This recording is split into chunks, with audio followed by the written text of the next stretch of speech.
Greetings, mortals, and welcome back to the crinkling of paper because I forgot to move something.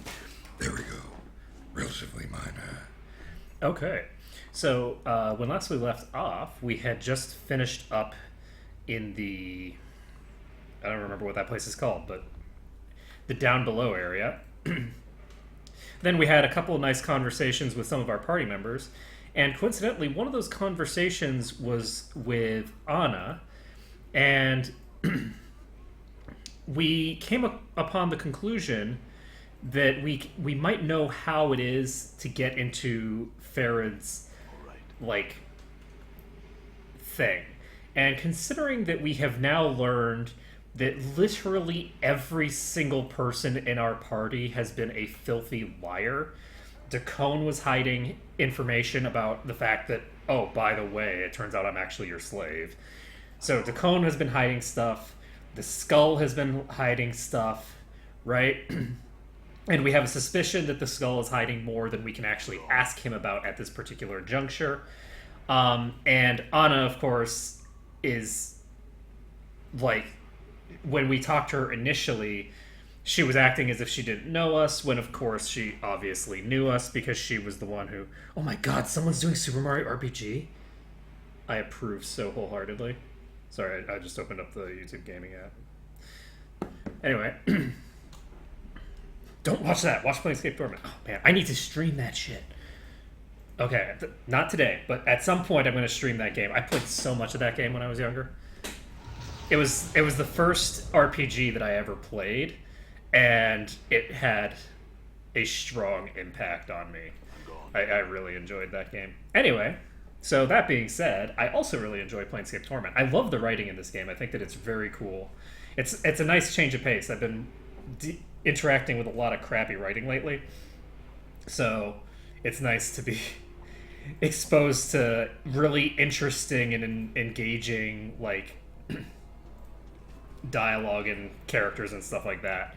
You know, obviously there's the game limitations of needing to force you into something, but that's fine, right? Like I can't talk to the Skull about the information that I just found, but that's because the game doesn't have it triggered that I've found out that information yet, so that's fine. It's hard with this many things, these many moving parts to get it all. But anyway, so it turns out this guy's dead.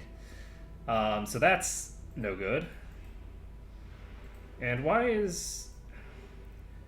Dad, what happened? What did she say? I didn't see the whole thing. Is there a way to get the dialogue? Dialogue.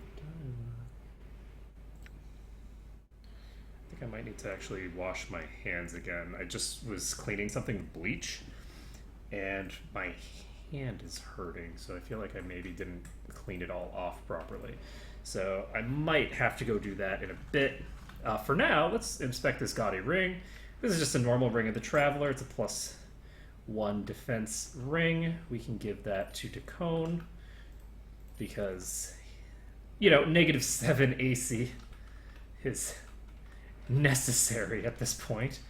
Let's see. So we've gotten that, and let's loot the rest of his body, and we can see if we can find out anything interesting. So this is a quarterstaff +1. The way that it handles demonstrating damage in this game is kind of interesting. It's a 1d6 +1, and let's see. Smells terrible. Every inch is covered in dirt. Okay, so we got the rags. There are those in her inventory. And we got the bronze sphere back. And I don't know if we're going to have any use for it, but got a dirty rat charm. Got 10 of them now. So let's save the game, pop over here, and touch the archway of the crotch. There we go. I'm gone. So we've now found our way into the Horde here.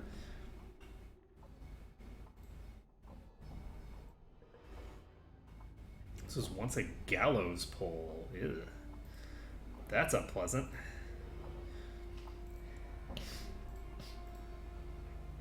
So there's a bunch of books here.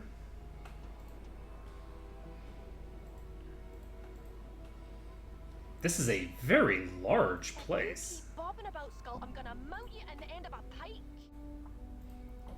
Well, that seems aggressive. So there's apparently a book over here. Never mind, it's an earring. Let's take a look at it. This is a Stinger earring, +2 to AC, +2 to AC versus piercing. So... interesting. So, this earring has been made from the hardened shell of a segmented larva-like creature. Its shell has been treated with some sort of glazed finish that makes it look disturbingly alive. The wire that hooks to this ear looks like it's part of the larva itself, perhaps a stinger or antenna. To activate this earring's power, the wearer must prick his thumb with a stinger, allowing it to bond with its new owner. When it's awakened, this earring helps protect the wearer from attacks, gives the wearer's skin the same strength and durability as the larva's shell. So that's cool. Let's go ahead and do this. So we're now down to 2 AC, which isn't too shabby. Go over here. There's a glass eye here. And clearly, we need all the glass eyes we can get. So this is an angleless eye, +1 to AC versus missile, -1 to crushing, and a +1 to Thaco, and a few other random things. We can go ahead and put that away for now. We're going to probably deal with a decent number of crushing attacks, and I'm honestly more concerned about crushing attacks than I am about ranged attacks right at this particular juncture. I don't think I've even run into any ranged attacks yet.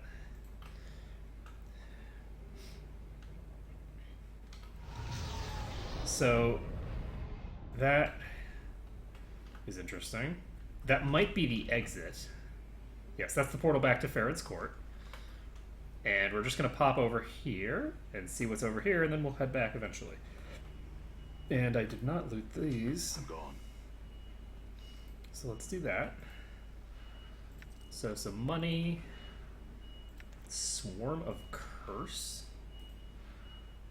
Scroll of Swarm Curse. Ooh, Swarm of Insects.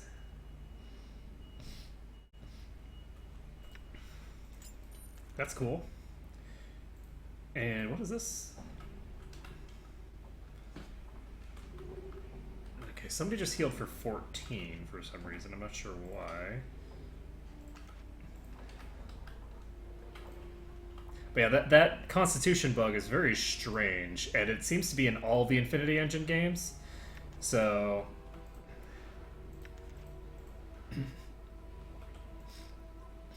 that is good to know, and... Might as well.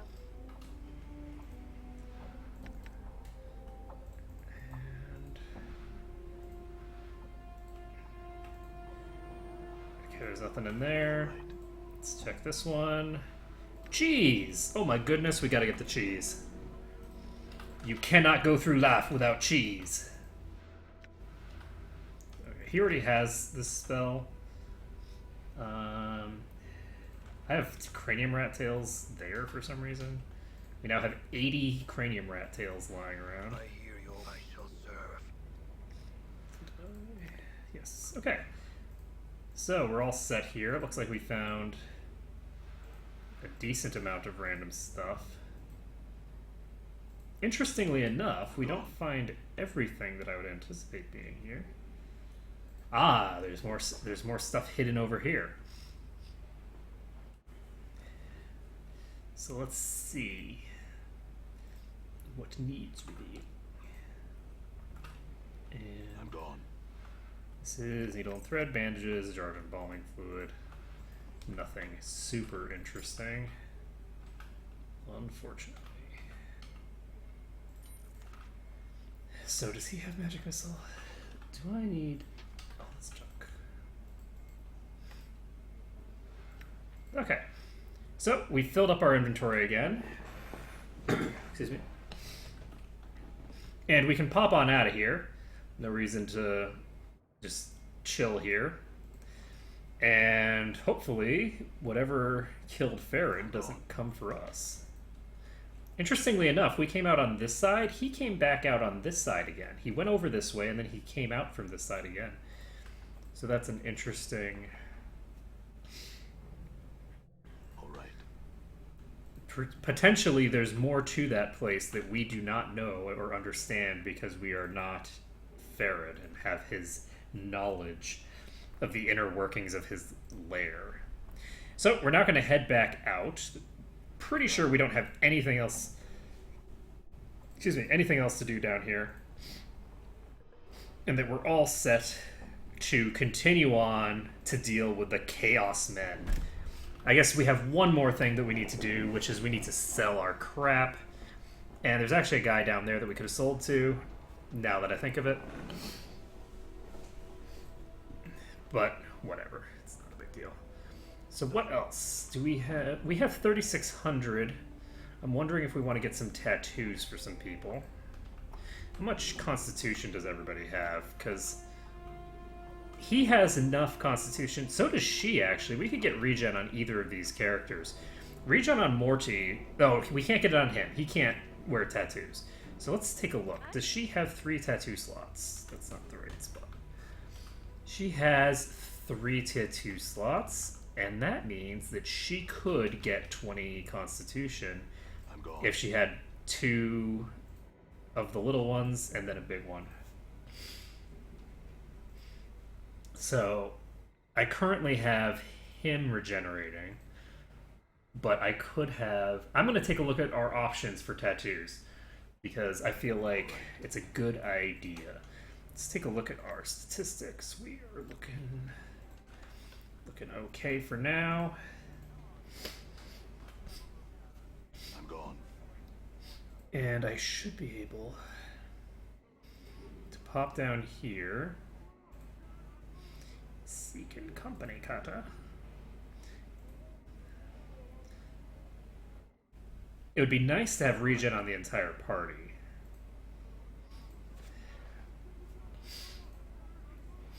And I wouldn't be able to do regen on the entire party all at once necessarily, but I would be able to get some regen going. Let's take a look at what his stuff costs. Let's see what tattoos he has. So, Tattoo of the Warrior. Ooh, this gives +1 strength, +3 to base hit points, +1 to armor class, only usable by fighters. Conveniently, everyone in my party is a fighter. She's a fighter thief, he's a fighter mage, and he is a fighter. Of course, granted, it's only usable by people that can wear tattoos. So one of these people can't. But I could probably do... I could get her strength really high.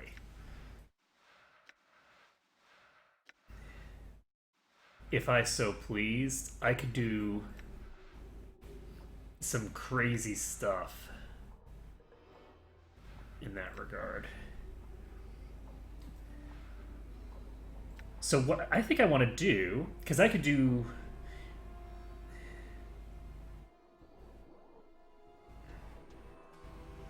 No. So she needs 4, and he needs 2, which means that with the tattoos of health, along with the tattoo of greater health, that still only gives me... I would need 1 more tattoo that gives me Constitution. And I don't think I have another tattoo that gives Constitution at the moment. Pretty sure Enduring does not, yeah. So... do you have any other way of increasing Constitution?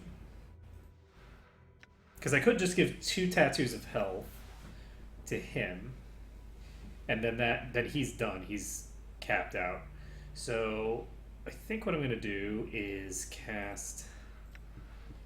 I'm going to cast Friends, but I'm going to start buying some of these. I guess I can't yet. I need to get rid of some of my crap. I'm going to start selling some of these weapons, I guess.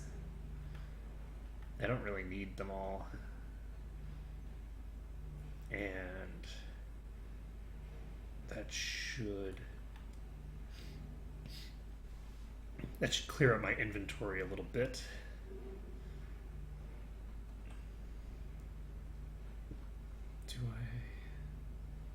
Okay, the other thing that I'm going to do is I'm actually going to talk to Cone. I'm going to become a mage, and we're going to get rid of...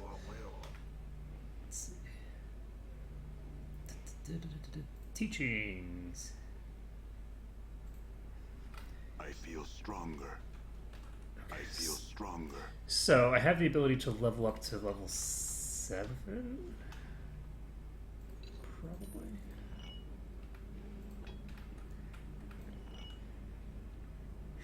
I'm going to here, and we're gonna just throw all our spells here. I feel like we seem to have a 100% success rate on learning spells, so I'm just gonna learn all the spells that I can. And let's take a look here. I have enough experience to hit level 7 as a mage, so I'm gonna go ahead and do that. So I gained 1 hit point. And so now I'm level 7 with both mage and fighter. And let's see. Cranium Rat Tails. Let's cleave my inventory. So this is my severed arm.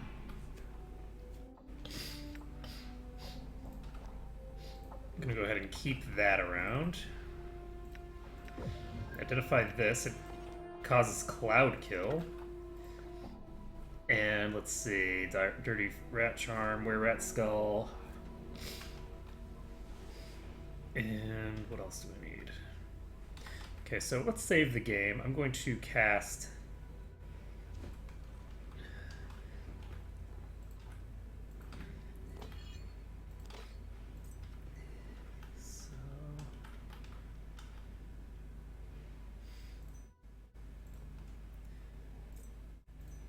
I'm gonna go ahead and put this here. The Dirty Rat Charms I can stack together. And let's see. Okay, so let's cast some friends.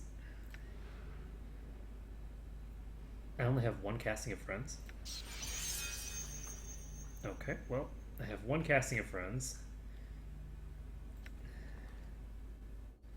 I now have 16 charisma. Done. So that should help me a little bit. And Tattoo of the Warrior costs substantially less now. I'm gonna go ahead and buy this. I'm gonna buy...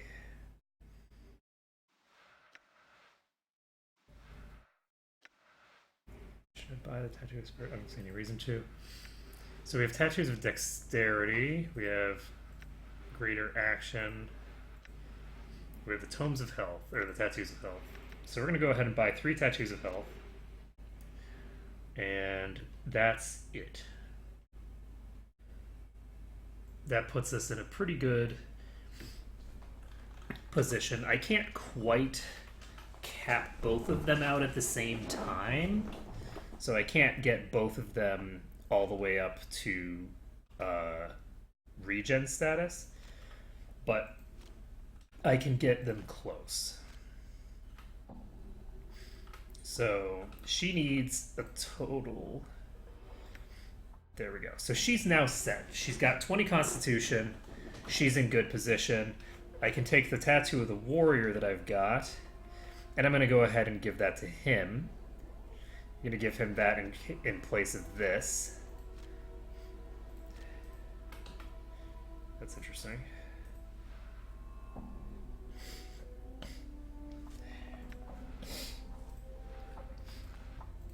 For some reason, this is dropping his AC.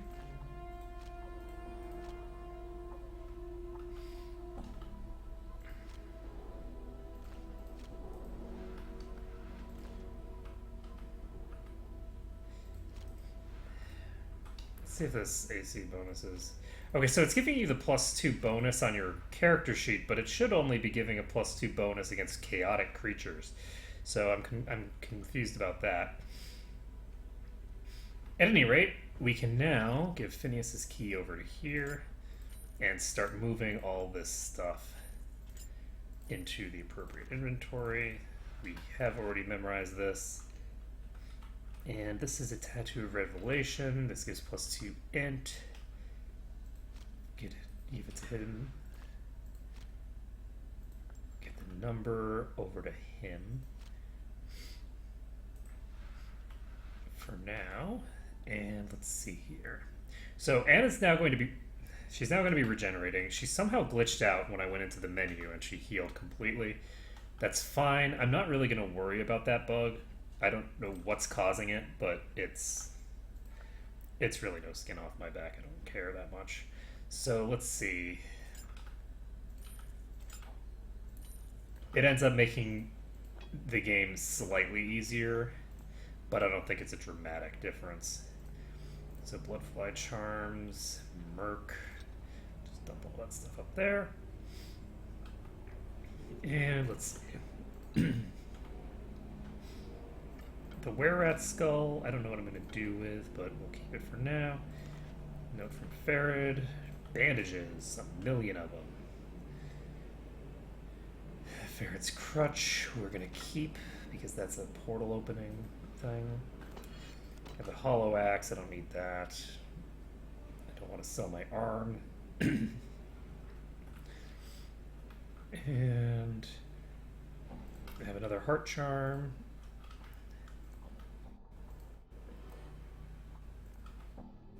Horsefly Charm.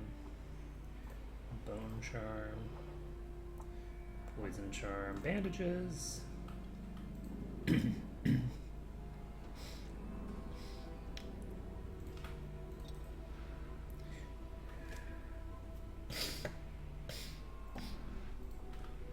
Successfully identified that. And Skull Blood Bridge. Spell's already in my book.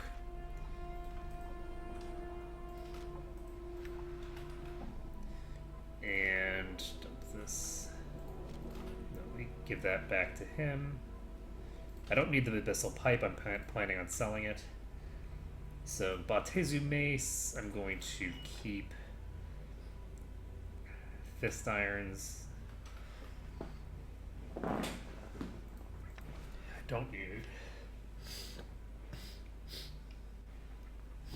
So we have multiple enchanted battle axes that I don't think we need. 2 to 9 slashing damage. Actually, are these edged weapons?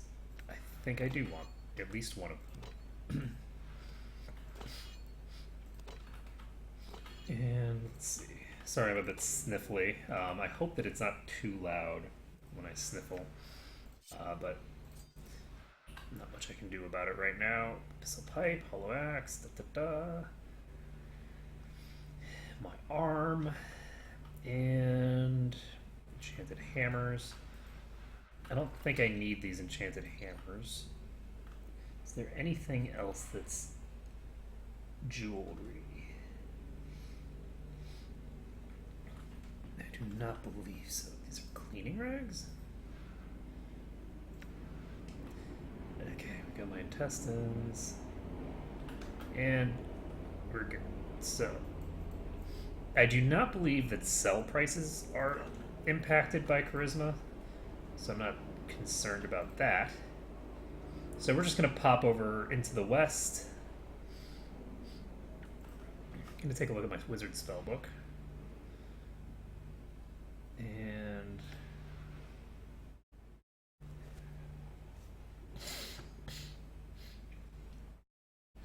so this is a battle axe.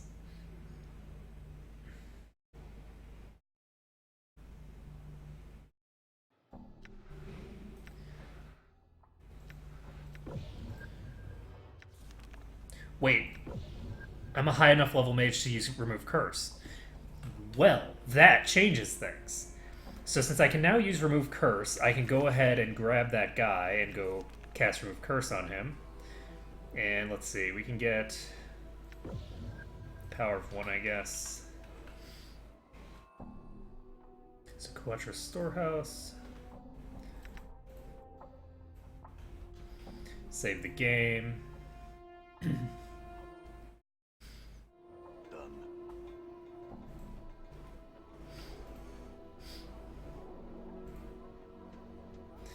And we can now move on. So I'm going to pop over to talk to our friend. All right. The finest Toledo blades. So we're going to take a nap, and then we're going to just cast Remove Curse on that guy and see what kind of impact that has. It's cool that we actually managed to get that spell. Hey, Nebeth, can I rest here? Domo. Okay, so we've rested. We can now cast Remove Curse. I'm gone. And it looks like people are generally not trying to murder me anymore. I'm gone. So, moving along, I think the person was over here, was it? Yes, hello Reekwind. So I'm going to go ahead and cast Remove Curse on him. All right. So, Reekwind spots you as you approach, bobbing his head eagerly and staring at you.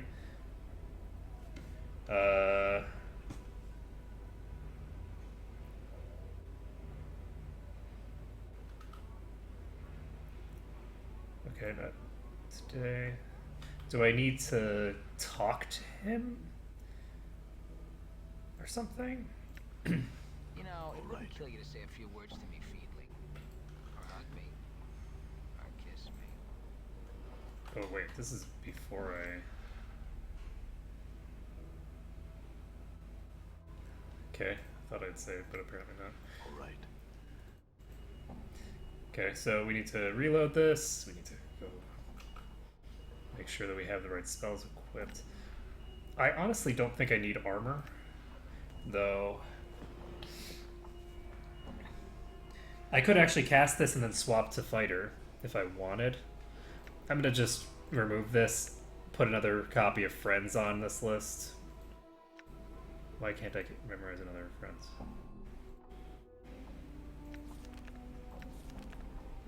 Oh, that's weird.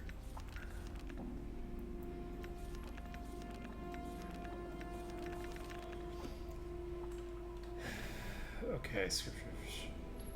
Done.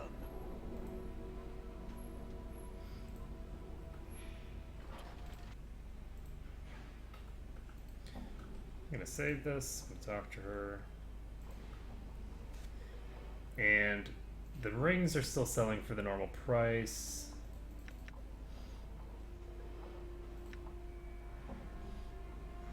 So I'm gonna sell all this crap. And we need to find a weapon vendor to sell the other stuff to. I'm gone.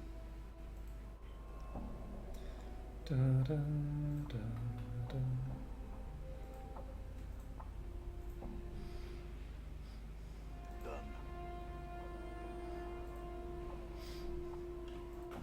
So we do have a mission to...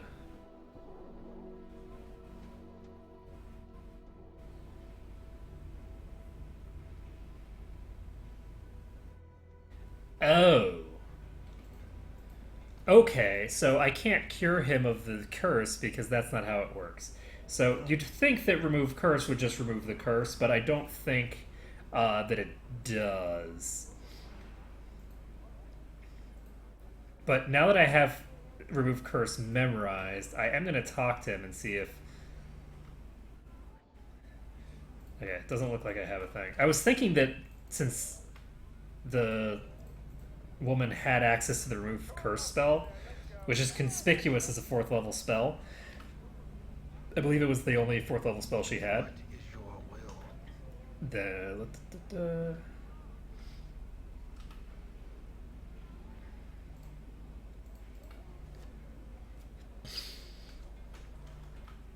Alright. So I have not sold some of this stuff. And let's see, Baltezu Mace, Hammer, I don't need the hammer. Don't need this. That's not the right person's inventory. Do I need an enchanted hammer? I need 1 enchanted hammer. And I can go ahead and take 1 enchanted battle axe. This is what I'm going to be using as my default weapon. Because it's an edged weapon. Proficiency axes, never mind. Proficiency axes is different than proficiency edged. So I'm not going to bother with that. And let's see. What's next? Spiked knuckles, I can just sell those. Apparently I can equip these. Oh right, because I am in fact a fighter. So this is fist proficiency. So I'm better off. I do have fist proficiency. I'm not great at it, but I do have the proficiency. So we're going to go over here, and we're going to just sell the rest of these weapons that I've got. We're going to keep the scalpel on hand, because this scalpel has been ridiculously useful. We're going to use the iron bar thing. And I can't use this for hers. I don't know why she can't use it. But I'm going to hold on to it for now. So, the price for that has been reduced. Crescent hatchet.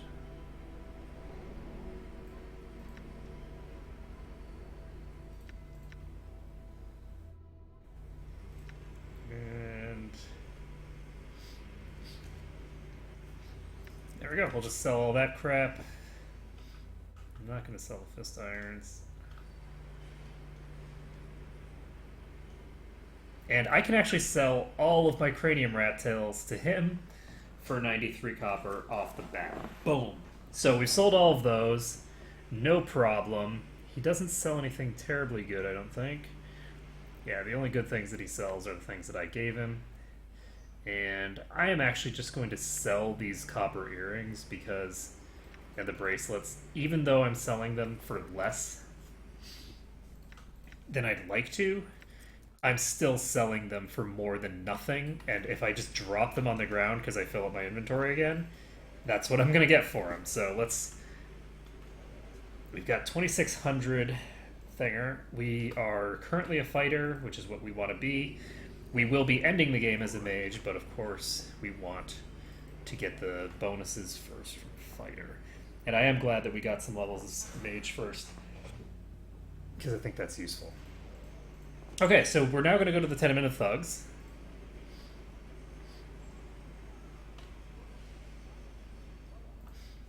Pop on in here. Done. So these guys are the Chaos Mongers, so they won't mind if I loot this place. The concept of personal property doesn't work in here. Okay. So, see a slender tiefling girl standing with her back to you. You notice that both her hands are on an upended table. In front of her is smeared with fresh coat of what appears to be pink paint. She seems oblivious to you. Greetings. Sound of your voice, the girl turns her head to regard you. Her face, though somewhat dirty and spattered with drops of pink, is strikingly beautiful. She flashes a wide, mischievous smile, and then returns her attention to the makeshift canvas. Okay, she's just way too busy to bother herself with me. I'm going to go ahead and have her detecting traps. Done. Why not? I don't know what the timing is for traps in this game, so I'm just going to have her go forward. Your will be done. As good as done. All right. But this feels like the kind of place that I might run into traps. Will be done. All right.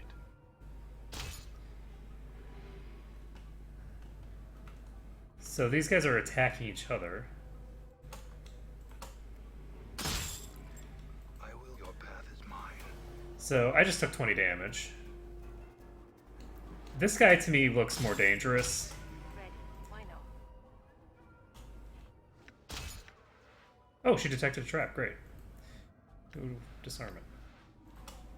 Disarmed it. Balance. Attack, in please. all things.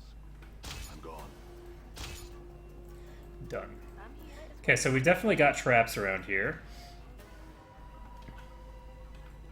Done.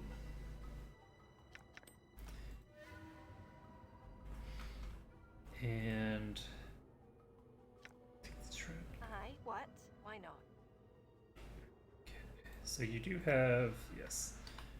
She's got that active.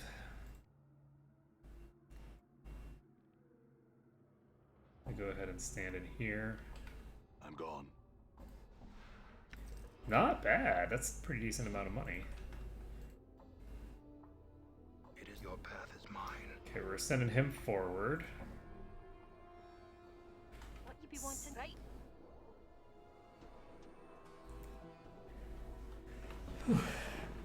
But yeah, I really like these tattoos because they allow you to customize your characters in really interesting ways. I shall serve. Okay. Aye, might as well.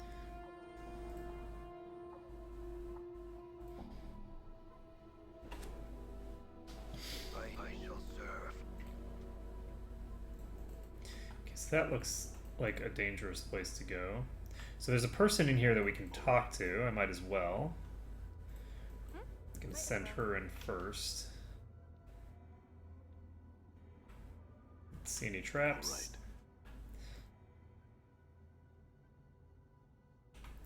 Greetings. Darkness who be invoiced? The friend words I'll speak of you and call chaos. Is this jumbled up scramble speak really necessary? Chaos of you are not pot snot. Okay. Just gonna leave him alone. Ready. Right. Done. I'm here. Might as well. Save the game. I spotted a trap. Good job. Disarmed it. Isn't it nice that she can actually disarm the things here? Okay, so silver bracelet, cha-ching. Getting the money. We got a pouch. We got some more money. I shall serve. Aye. Why This not? place is great. All right. Okay, so pop him over here, What might and as that well. looks like an exit going somewhere. Done. The store's locked. You will need a key. Okay, I enemy shall sighted. serve. Yeah, sure, why not? We're just gonna stand here. He's gonna just stand there apparently. Right. And we're going to Spotted. detect traps. It is I shall serve. Right. Spotted a trap. Excellent. Disarmed it. Trap disarmed, and Spotted. got the lock. And it's just some money. So there's an iron pry bar here, and we can detect traps again. Right. And I'm just gonna have her walk as close to here as possible. And things seem to be moving pretty quickly in terms of Will be done. trap detection. He hits really hard. Oh god. And every time he gets hit really hard as well. Alright, so we're now below full HP with him. Which means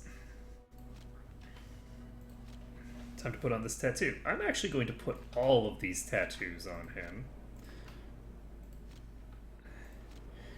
And see how fast he regenerates with 22 constitution instead of just 20. This should dramatically increase the pace of regen, but we'll just have to see. Okay, she is detecting traps. We're gonna save the game.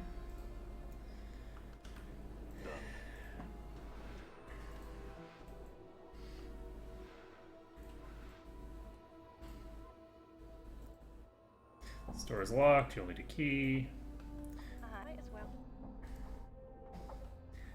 Store is open. There's a secret door here. All right. What you right? There's a dude here. Your path is mine. All right. Aye. Might as well. Your will be done. Damn. Die. And that one's toast. Why not? Okay, so this is a bathroom. That's interesting. So the Chaos Men have bathrooms over here. So let's go find out what's in there. Oh, a blood fly charm. Imagine that. Flies in the bathroom. Alright, so over here, nothing interesting. I'm gonna go ahead and explore the rest of this place first. Don't want to go this way quite yet. Stairs up to the second floor.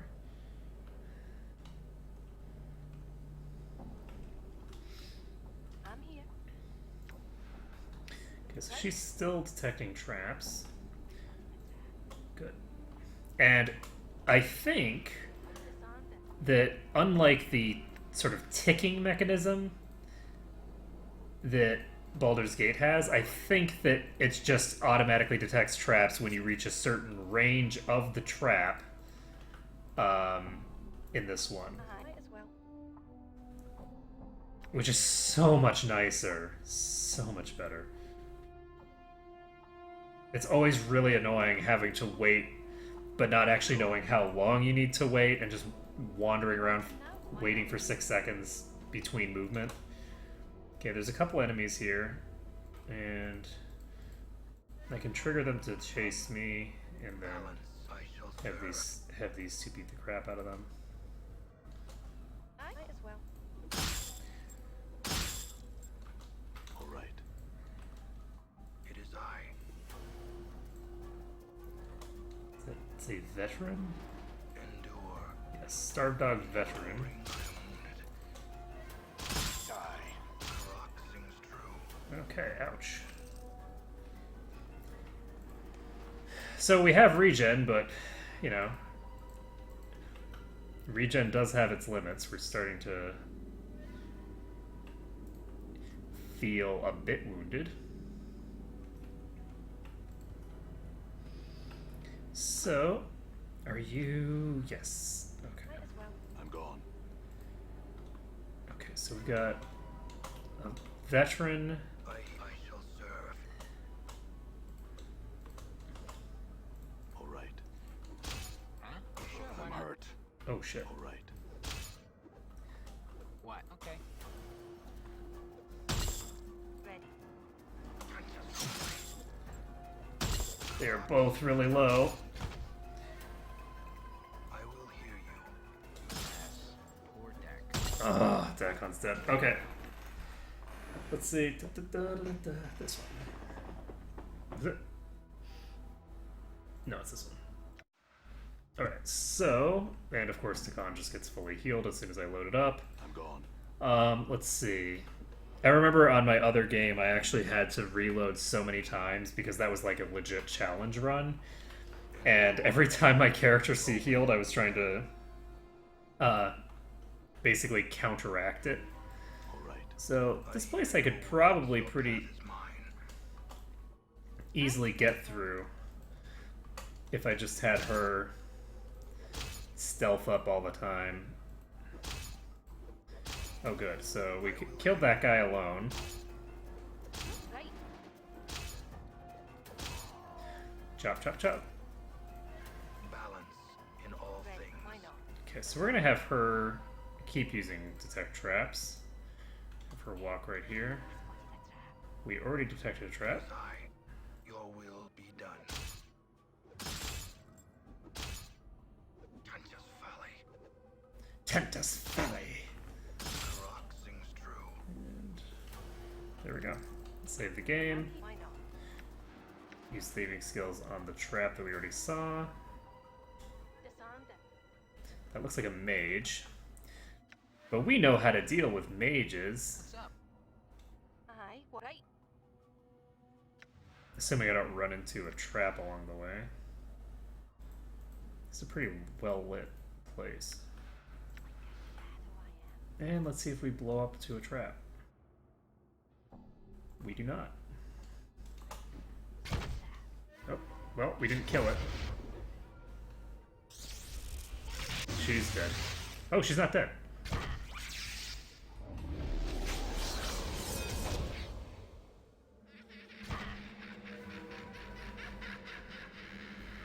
Well, okay.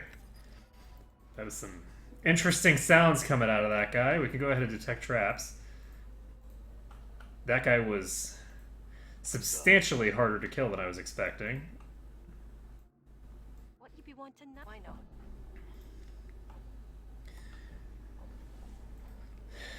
And we can just... Don't see anything in here. All right. Aye, right.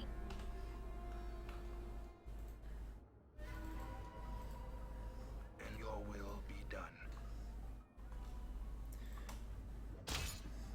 Right. All right. Wow, that guy ripped me up.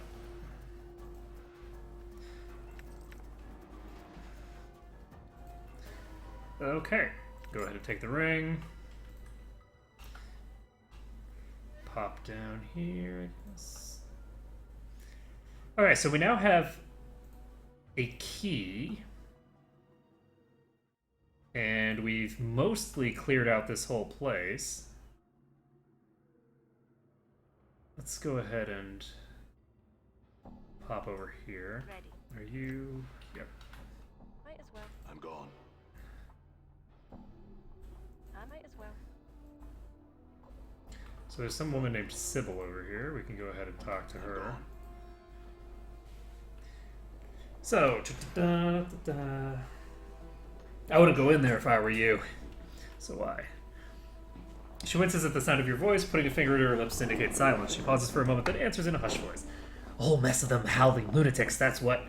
Looks like they're having some sort of gathering. Won't be able to get through the alley until they clear out. Lunatics? Is there an echo in here? Yes, howling lunatics. They belong to the Starved Dog Barking Game, a band of barmy Shausik thugs that plague this part of the hive. How many? Counted about a dozen of them. Of course, I was peeking through a crack at the door, so I could be off by a handful or so. Okay, that's hardly a challenge. Look, if you can play hero if you want, but leave me out of it. I'm staying right here. If by some miracle you don't get your innards stomped out by those animals in there, maybe I'll see you around. Okay, very well then. Okay, well, I'm gonna just try this. That is quite a few of them. Let's see if we can pull them. Your path is mine. Okay, so this is one of the veterans. I'm gonna actually pull this entire group away. Oh shit, they killed her. Okay, we don't want to do that. We're reloading.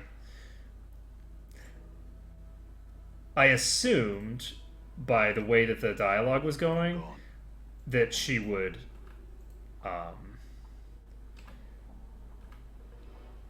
hide in shadows and that they wouldn't see her, but so what we're going to do is we're not going to open that door and drag them to her. We want to get them out of that room, but what we're going to try to do is have these guys hide and then play rogue with these things. Can I close you? I can't close this door from this side, apparently. So we're going to have her open this.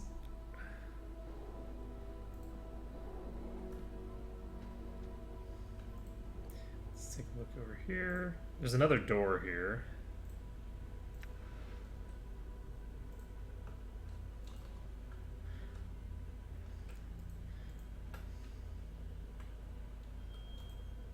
My concern is that I'm going to run into traps. So it looks like they aggro as a group. They don't aggro as individuals. So I'm going to go ahead. What's up? What's up, buddy? Okay, this guy's close, this far enough away. There's no risk of me running into... oh, shit. Shit. I clicked on him when I shouldn't have. Critical miss. Oh boy. But yeah, it looks like I can get right to that guy with no trouble. So all we have to do is walk up, roll 2 natural ones in a row, hide in shadows again. I don't know why I keep saving. We haven't actually accomplished anything yet. Wait till he stops moving. What? Oh my god. And your accuracy leaves much to be desired.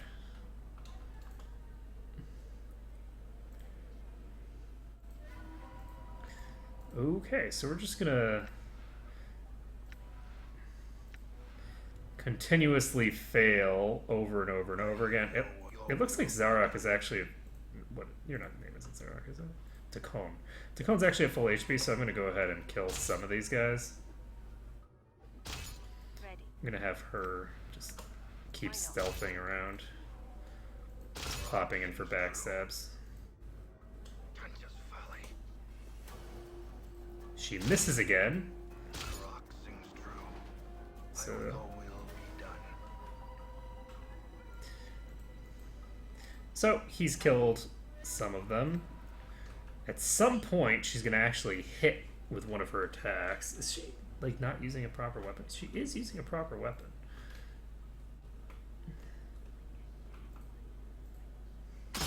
There we go. That's what I'm looking for. So that guy's badly injured. He's one more hit like that will take him out.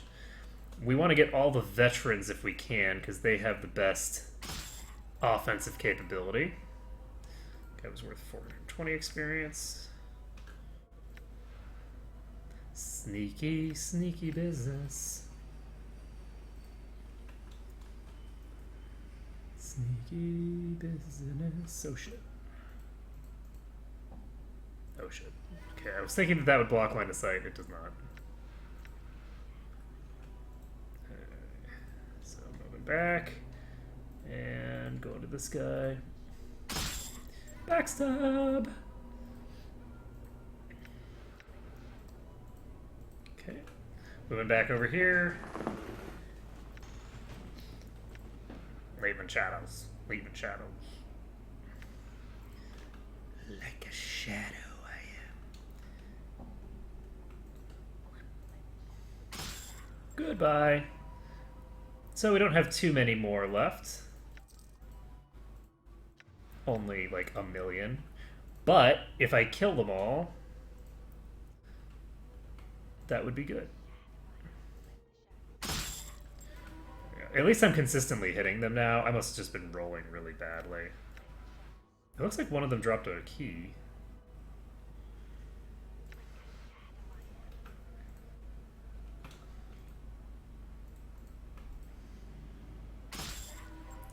And thug. There's at least one more veteran left.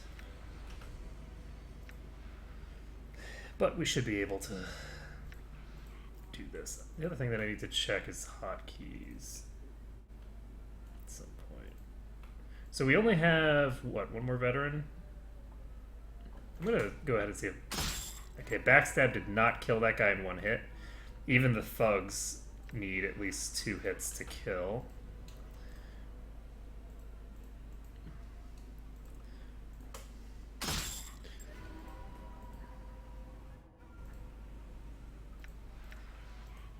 Like a shadow I am. And he's toast. So, we've now killed all of the big ones. I'm going to go ahead and see if I can pull Your path is mine. some of them with him. Can I pull some but not all? Doesn't look like it.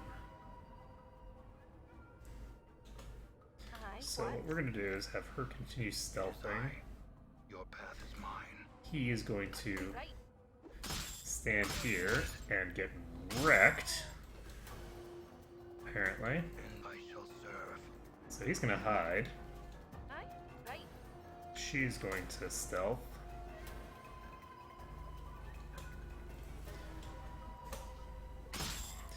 So that one's dead.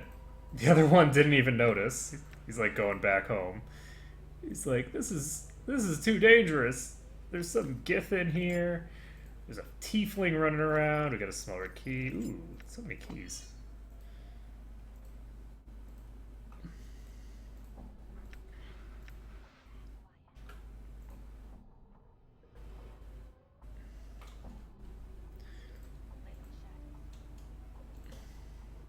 Nope.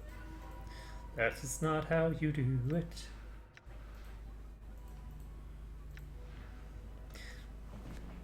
too bad we don't have a bow. I think if you had a bow in this game, it would be ridiculously overpowered. Yoink! Boop! Nope, that's not it. Yeah, I think it would be kind of cool if they continued on you and you had to kite them around. It wouldn't prevent you from doing this, but it would make it way cooler and more interesting as you did it, right? Like, you would be just descending on people from the shadows. You'd be diving around corners, hiding, popping back out, backstabbing them as you get into the room, doing all sorts of cool shit like that. This is fine too. It's just not quite as cool as if they were actually attacking me properly.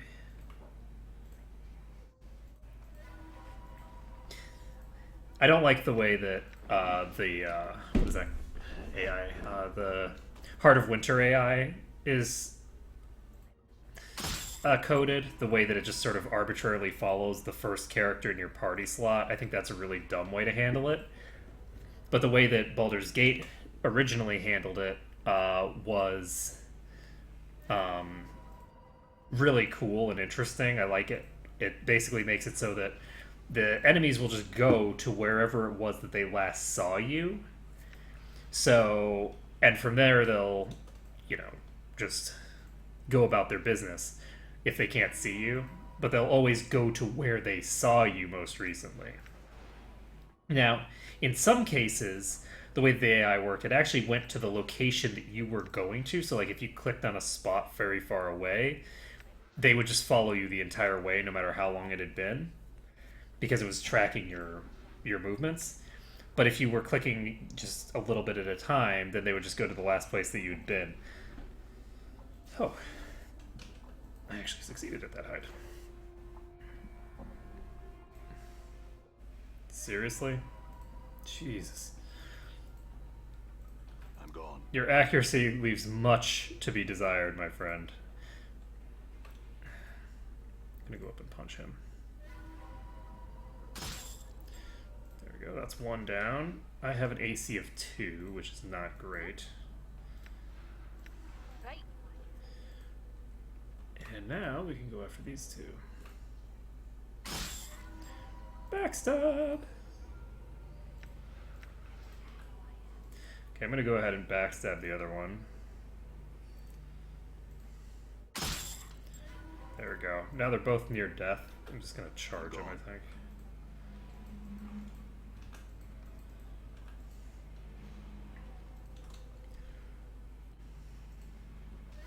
Oops, maybe I shouldn't have charged straight at both of them.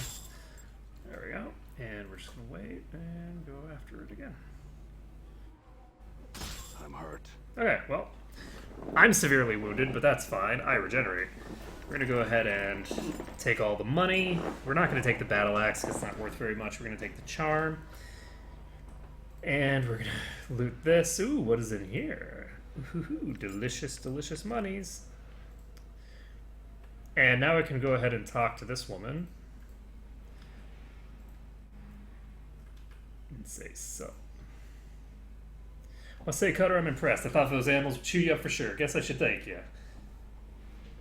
Here, this one's on the dog. See you around, Cutter.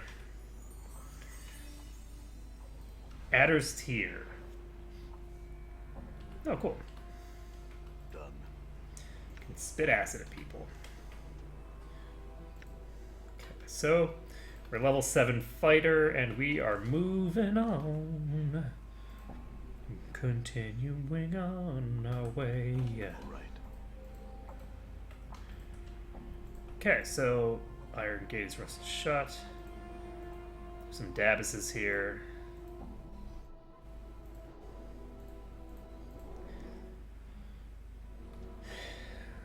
And there's a dead Dabus here? Is that it?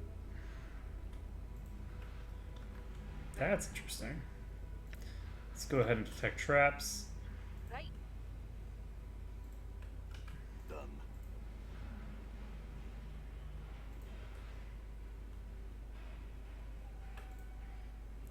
see the dead body of a Davos. Its stench of decay is overpowering from the looks of its rigid, unnatural posture. Extreme rigor mortis is set in. Okay. I guess I'll use to.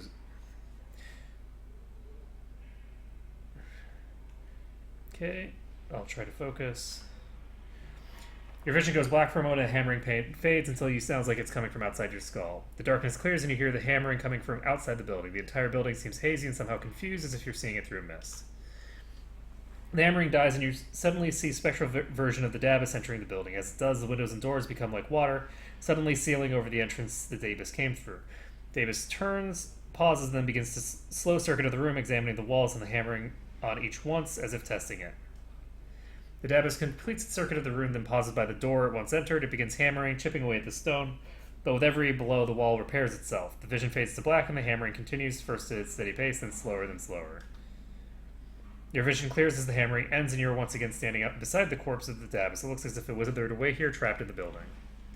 So the Davos wasn't able to escape this building,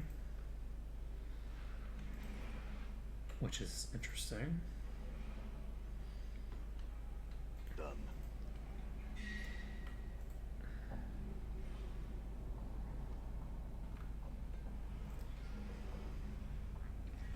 Greetings.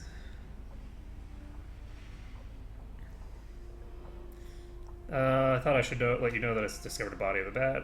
It lies in the building. It looks as though it got trapped inside somehow. Davos stares at you briefly, then floats off in the direction of the abandoned building. Okay.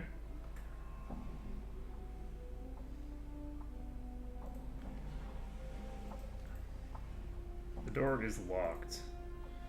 Okay. Might as well. Okay, so that door just trapped that Davos as well.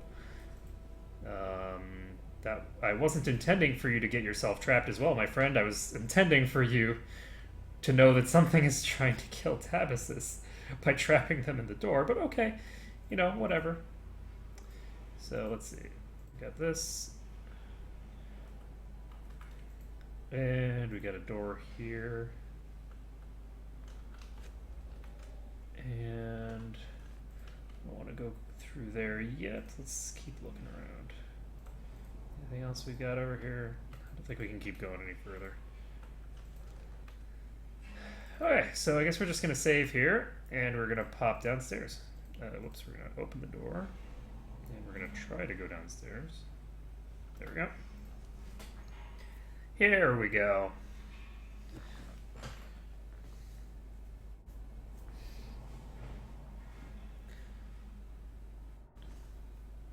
This is the place to find your line right where we stand.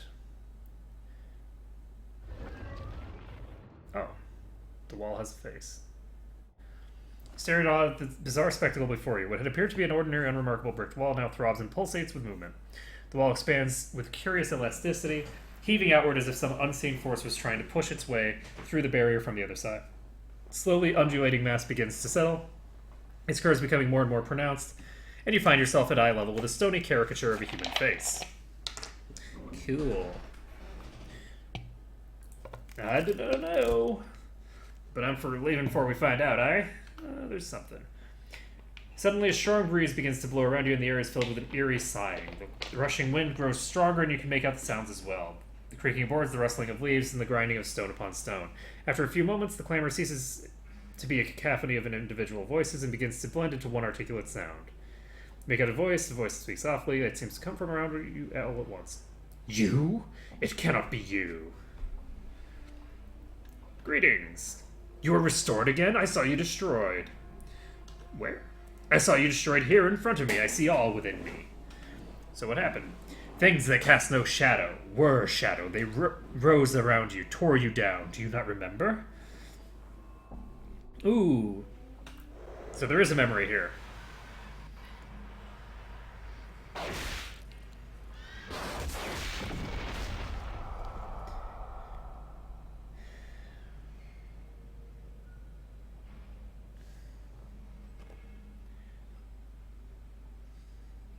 Wait, am I remembering something from while I was dead?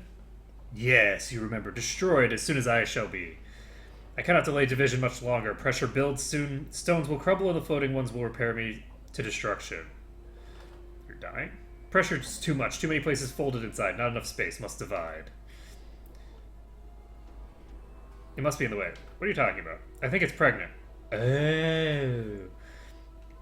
Freaky. So where are we technically standing right now? I really don't want to know the answer to that, Morty. Help me to divide. Branch out, expand. New apertures will open. You may use them to travel to the lower ward. So what do you need? The floating one is no longer upon me. It no longer repairs, no longer interferes. I told him about the dab as I found it, he left to seek it out. Oh.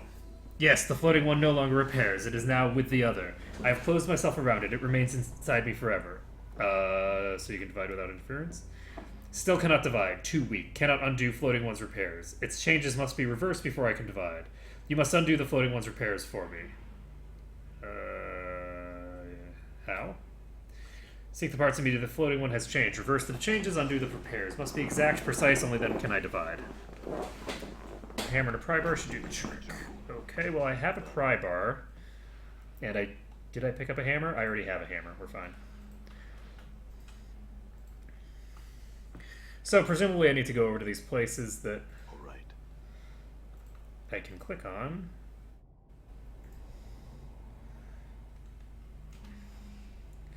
So use the pry bar to loosen the boards. And continue over to this way. That was a lot of experience. 15,000?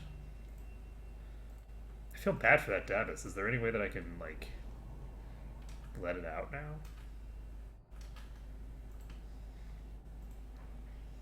So, like, maybe once this thing gives birth, I can get it to release the Davis? Because, I mean, I don't want to be responsible for this thing dying just because this thing wants to give birth. I mean, you know, it makes sense to stop him until you finish what you're doing, but after that... So, reverse the repairs. Yes, all is in order. I am grateful. Now you must go. Division begins. The way is now open to you. Updated my journal. Okay. Updated my journal. So...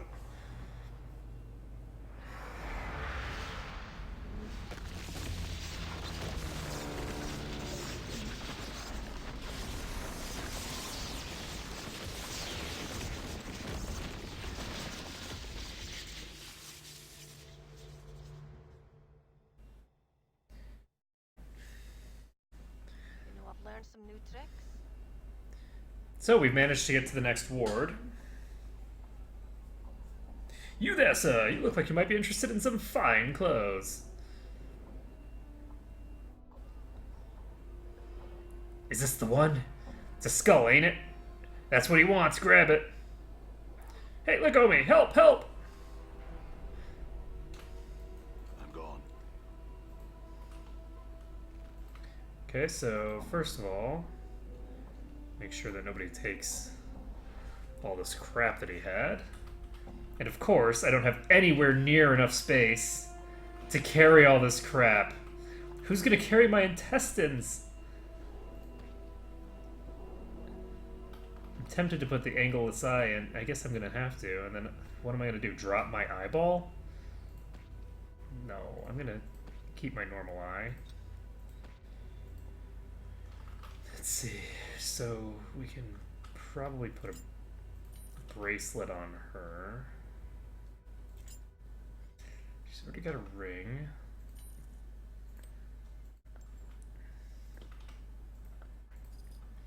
Okay, bone charm. We already got some of those.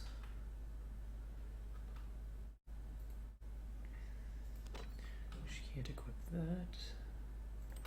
The bracelet? No. So this goes in the wrist slot. Ingress's teeth. Okay, I guess we're just gonna have to get rid of all this copper crap, probably. So this is normal rags. This is normal rags?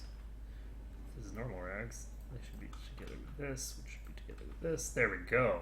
2 inventory slots saved up. Bloodfly charm, we can put that there.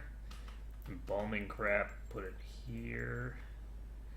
Dustman request. Put it here. I don't need this tenement storeroom key. I already picked the lock on that. And let's see, this charm can go somewhere. We don't need the clock charm in our inventory. We can slap it all the way up there. Get our intestines back. Woo! Get our negative token. Yeah, very important. Since we seem to have negative energy creatures attacking us. Following us as we go around. Copper earring on the ground. Done. Okay, so let's track down our friend Morty. Did he go this way? It's the marketplace, so I doubt it. I doubt they went here. All right. What is this?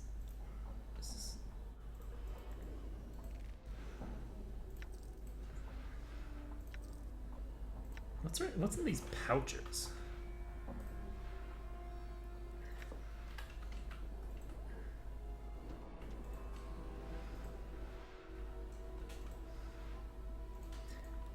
Okay, so I guess we should just start talking to people. Siege Tower, Marketplace, Marketplace. Her name's Trist.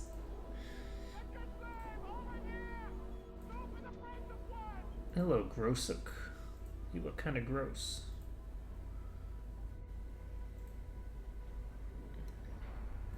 Hi, Lenny. Alright, so let's level these people up first. He's going to be a level 6 fighter now. He gets some nice boosts there. She is going to level up as well. She gets +1 to her fist skill, which is good.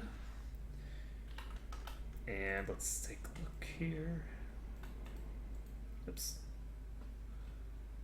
Coffin maker's shop. All right. Okay, I think that we need to just go back over here and start dealing. Oh, a wrecked house. I mean, were rats, wrecked house seems like a legit strat. Done.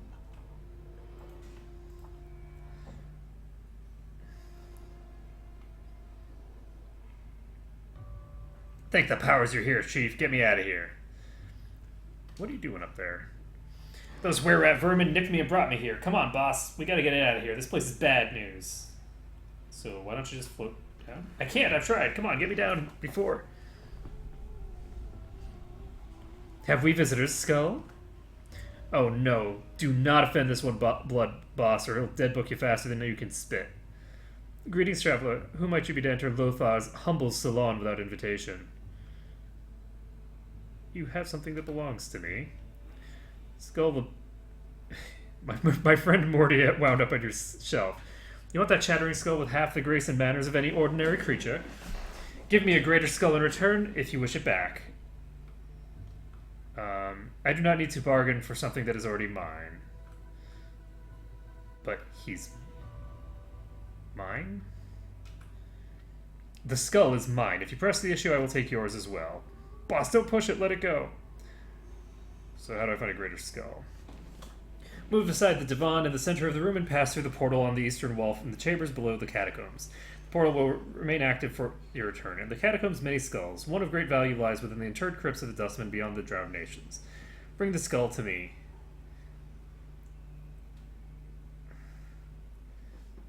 I've been to the tomb that you speak of. It's empty. My journal.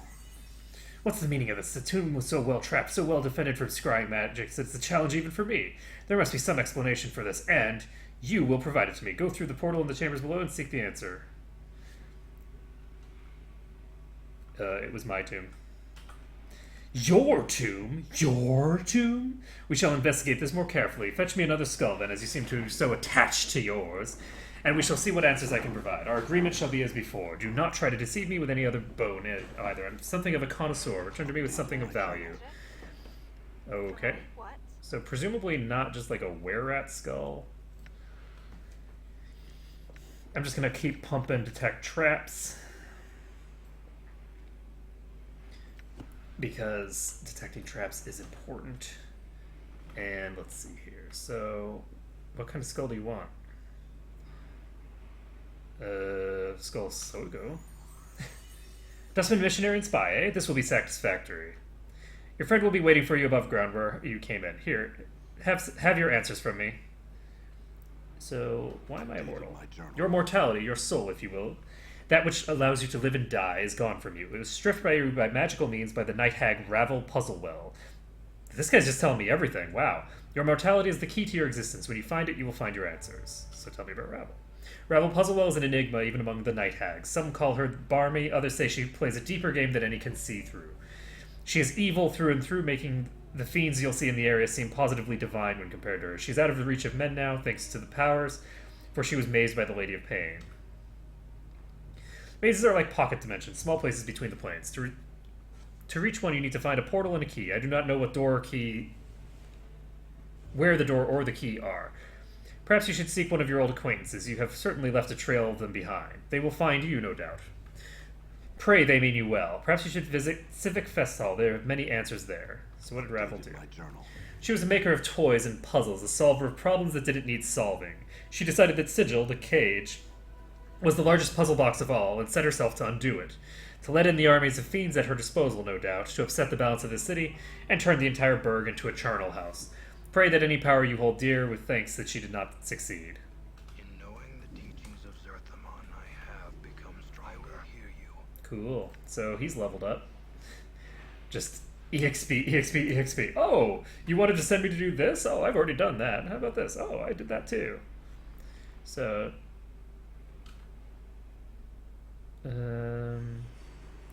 what else am I remembering? It's the side effect of losing your mortality. Okay, so...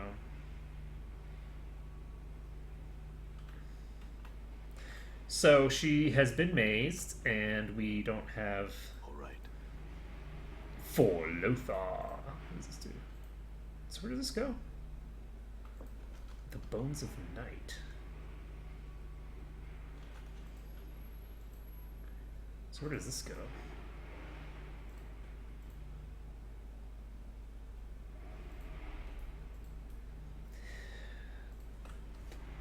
Okay, I guess we should probably pick Morty up before we do anything else. So let's go grab Morty, say hello, and then we can come back into here. All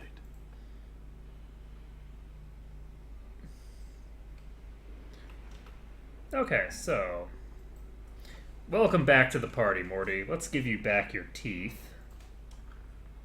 Hey, And he just missed out on so much experience. Everyone else is leveling up with tens of thousands of experience. He's just like, Done.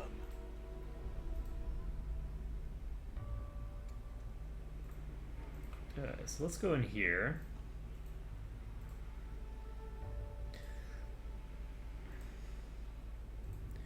There's a couple of were-rats. Wait, Mantulock. All right. Didn't we already... I guess we never killed this guy. So, a biped comes sleeking to the nest of Lothar's servants. What do you want, man, and where do you intend to go? Step lightly, intruder, you speak the truth to Mandog. Who are you? I am Mantulock. I am the voice of many as one and the emissary of Lothar, master of bones. I speak here and you answer. What do you want? Doesn't that test your... And why should it, The master knows the secrets of power, and the many know the secrets of the sea. Perhaps someday I shall play them against each other and become the greater for it. Many as one sees the advantages in such an arrangement, and the conversion of the buried village dwellers can help to extend the reach of Lothar, and many as one. All benefit, yes? Now, what do you see your purpose here?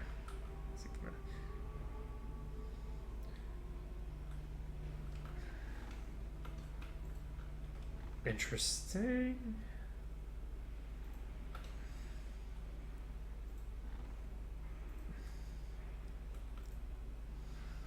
So there's a portal over here that presumably leads back down into the catacombs. There's an empty coffin there.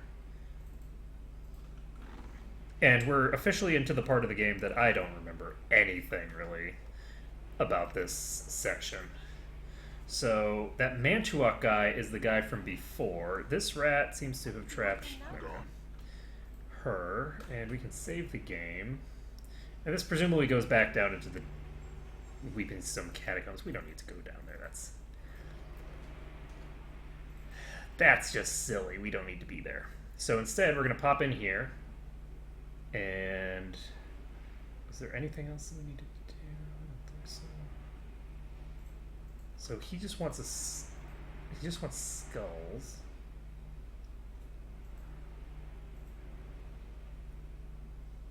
Oh, okay. So we're upstairs in his house now. Might as well. I guess I don't get experience for traps. Okay, we're fine. So we're gonna save this, and we're gonna go out here. Done. Pop out here. I'm gone.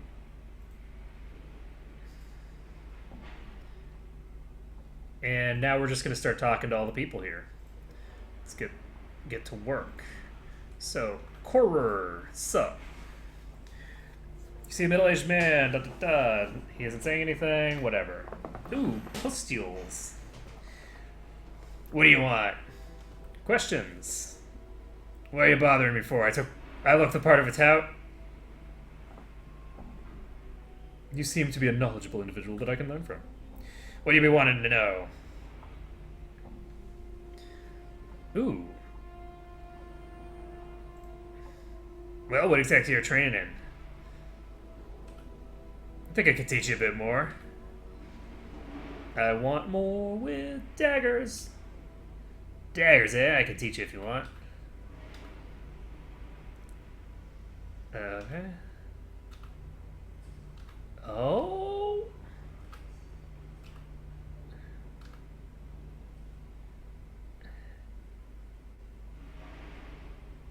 So we need to specialize if I want to get better. Updated my journal. Okay, so let's take a look here. We now currently have 4 points in edged weapon. We have 2 unused slots, which means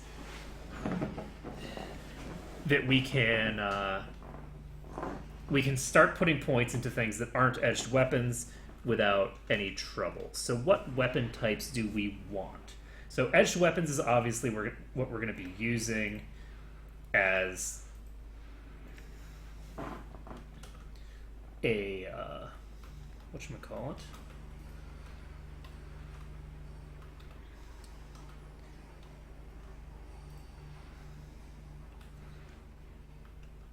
I'm thinking that we want to just put more points into fist, maybe. The problem is that edged weapons is piercing, and most of the fist weapons are actually piercing as well. So it seems kind of silly to double up on that, especially since they don't seem to have very high damage. So I'm thinking that maybe I should start putting specialization points into something like axes. But if I do that, I guess no matter what, I'm going to have at least one more point of specialization before... Should have... I'll have at least one more specialization point to dump into something.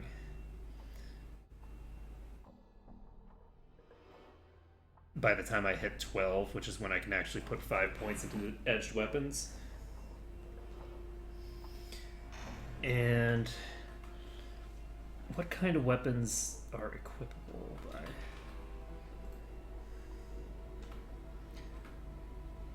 Okay. Clubs, axes, hammers.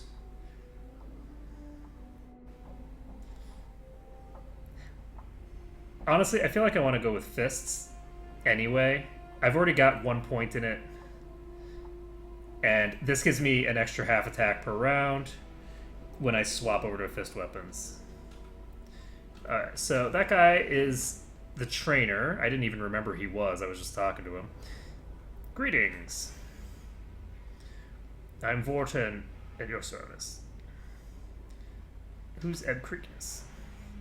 He's an old friend of mine. I think he considers himself a tout now, so he can just give you the chance considering anything. And where do I find him? Okay, I've actually already talked to him. Hello, Xanthia. Just watching those things. Yes, what do you want? It's questions. Can you tell me about this work? Nothing. Were it not for the fight, I wouldn't be caught dead here. Fight? Yes, see the three Thocola over there? They're going to try and kill an Abishai, the stupid oafs. Okay. So they look like they can take care of themselves. Normally I would say yes, Thocola are very powerful warriors. However, I know something they don't. Abishai can only be hurt by magic. The Thocola will be slaughtered, I have no doubt. So, I guess, how do you know? My husband is very high up in the Harmonium. The Harmonium guards are trained to deal with creatures such as Abishai. That's how I know. My husband told me. So why don't you warn them? Why should I do that? I'm the one who suggested the fight. Why? My husband tries to better the social standing of his underlings by drinking with them on local taverns. Last evening he forced me to just such an occasion. Those three oafs were there boasting of their prowess as warriors. It was obvious they were in drunken stupor. When they decided to leave, one of them tripped and fell onto the table I was sitting at. Most of the drinks at the table spilled into my lap and ruined a very expensive evening gown. So while the Cretan was trying to apologize, I whispered to him that I only accepted the apology of a warrior of stature. If he were truly such a warrior, he'd be able to defeat an Abishai in hand-to-hand combat. You're gonna get them killed because they ruined a dress? You obviously do not understand the intricacies behind the situation. I was embarrassed and humiliated in front of my husband and his underlings. I see. So, who are you? What are you doing here? Okay, well, I feel like it's my duty to inform these guys.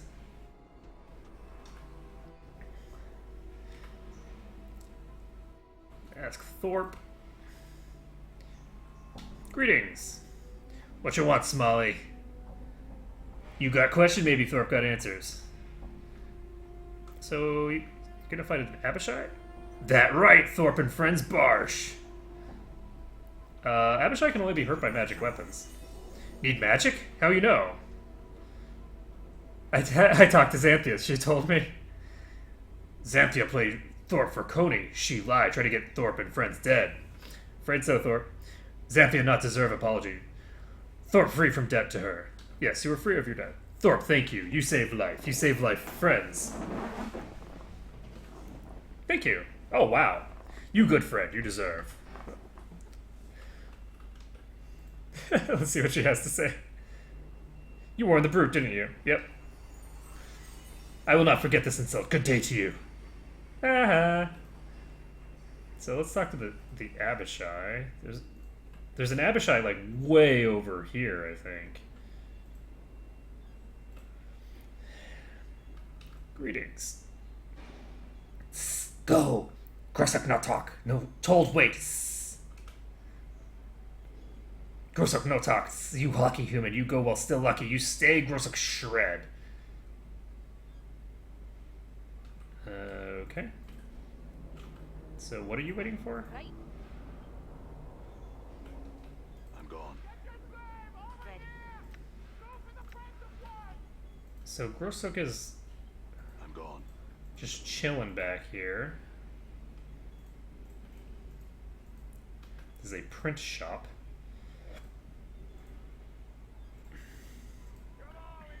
There we go. All right.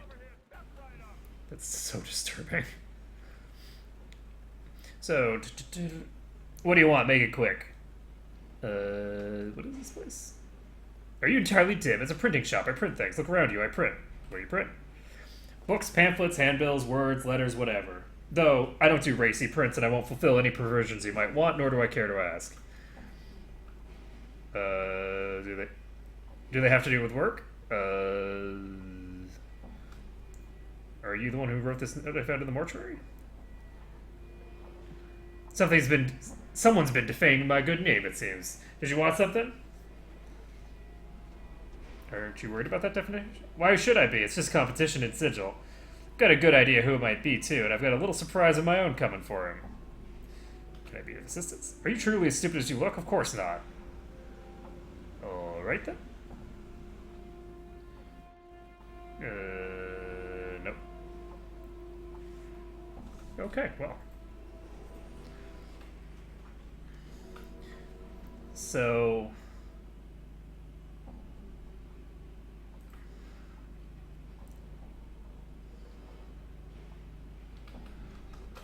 Okay, so I don't even know which note that was referring to. I guess I'll go in here. This is a warehouse, apparently. Got Trist here. Greetings! Thank the powers you notice me. I'm in need of services of a mercenary. If appearances are any indication, you would seem to be... what is it you want of me? Heart of the matter is that I'm to be sold into slavery for a crime I did not commit. I'm in need of a champion, someone who will help to prove my innocence and free me from this fate. So what's going on? This is long in the telling, Cutter. Please bear with me. Okay. My husband died recently and left me with his business. I'm not business-oriented, so I decided to sell. Not long afterwards, I was contacted by a lender saying a loan in the business had not been paid. I examined all the documents my husband kept and found they were indeed been a loan taken, and it was just recently been paid in full. I explained this to the lender, and a few days later, he asked for a copy of the document. It was nowhere to be found. Well, then I could not prove that the loan was paid. The lender took me before the court. My monies were taken and applied to the balance owed. Such as not pay the loan, I'm sold on the block to try and recover the remaining amount due. Okay, so why did they sell you into slavery? Serves many purposes. First, it keeps the provisions relatively clear of all but the violence of criminals. Second, the sale of a convict is used to pay for any damages, costs, or fees associated in the case. Finally, the convicted still serves a sentence from which they're eventually released, supposedly as better citizens. So, I need someone to find the missing document.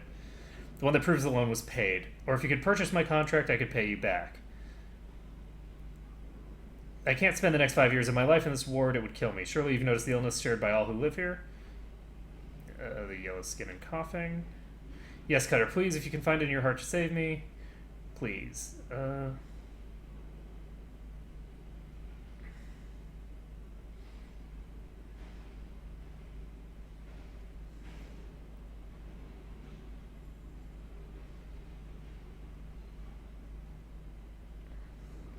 Well, this one is kind of interesting.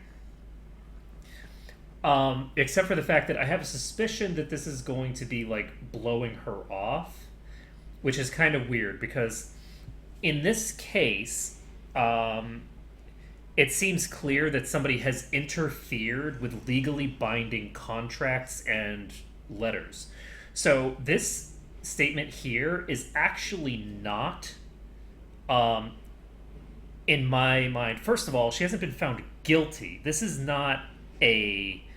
She hasn't committed a crime, right? This is a debtor's problem, and that means it's a civic...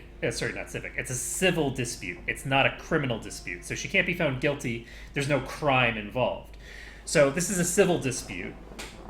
So she hasn't been found guilty of a crime, and it seems that somebody has stolen the documentation, which to me would be a very serious legal issue.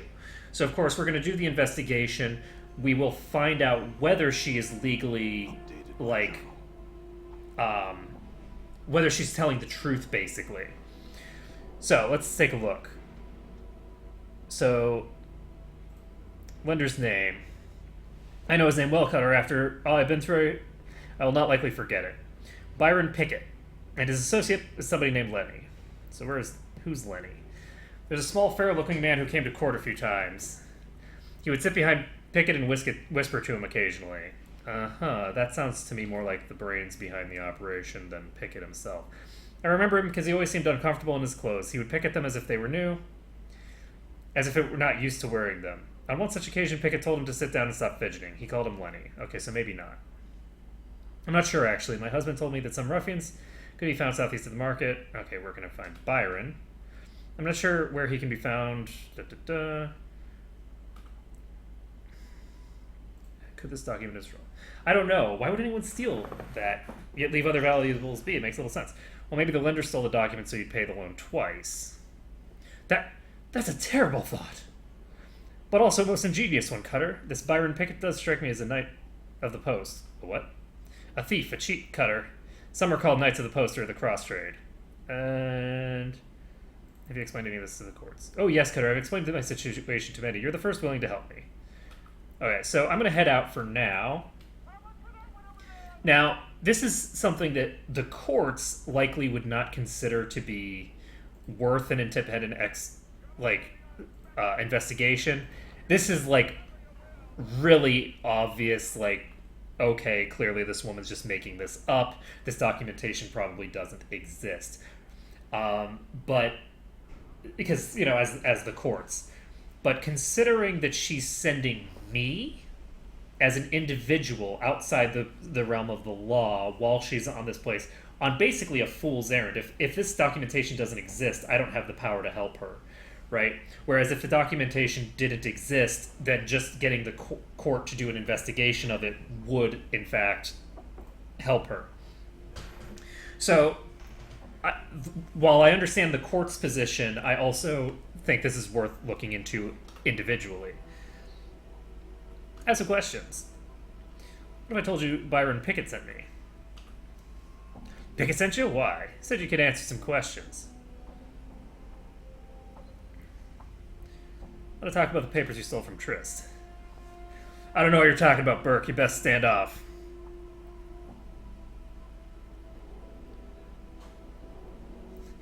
You know what I'm talking about, Lenny. Byron had you steal some papers from Trist. I'm here to collect. Collect them? I destroyed the papers after I nicked them, just like Byron told me. Really? Then why are you so nervous, Lenny? Let me guess. Byron thinks you destroyed the papers, but maybe you didn't. Maybe you kept them. Little blackmail material, perhaps? He stares at you just a moment, then suddenly turns to run. You can grab him before he gets away. I got 17 decks, no problem. Just as he starts to run, you leap forward and grab him by the arm. He struggles for a moment, but cannot match your strength. Finally, he goes limp in your grasp. All right, I didn't destroy him. I'll give him to you. Just let me go. Hand him over, Lenny. I don't have him with him. Me? I put him in storage. I swear I don't have him. Let's go get him. We can't. They're in the warehouse and they're not open for business right now. Rumor has there's some sort of management change going on, but I don't know if that's true. In any case, I can't get the papers. I'll get the papers myself then. Fine, I guess that Snake Pickett wins again. Let's just go get the papers, Lenny. Go to the warehouse and tell the clerk I'm here for a loan, and he'll give you the papers later, Burke. Updated my journal. My skills have increased. Okay, so the warehouse is right over here. We've gained some EXP. I can't save for some reason. Probably because that guy's running somewhere. There we go. So he just despawned. Now, Done. Vault of the Ninth World. So I'm supposed to talk to who? Probably whoever's in charge.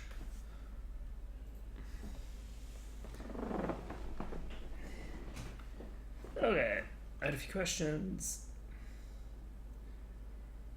I'd like to claim something. I was told to tell you that I'm here for a loan. Oh, one of my secret passwords. Here are the papers you want, sir. Well, thank you. What else can I do for you? Nothing. Very well. Of course, what can I do for you? That's not... This is leading to the wrong string. Let's see. There's this place called the Vault of the Ninth World. Frankly, I have no idea. I think the owners thought that it would be a clever name or something. I'd like to claim something. Nothing. Okay, so I'd like to store something? I'm sorry, we seem to be full at the moment. I thought this was a huge storehouse. Well, yes. Only we ran out of space and there's something a little fishy going on around here. I don't know what. The gist of the matter is this. We don't really accept items for storage anymore. Oh, okay. Is this as big as the world? No, just marketing exaggeration. There's lots of space here, but not that much.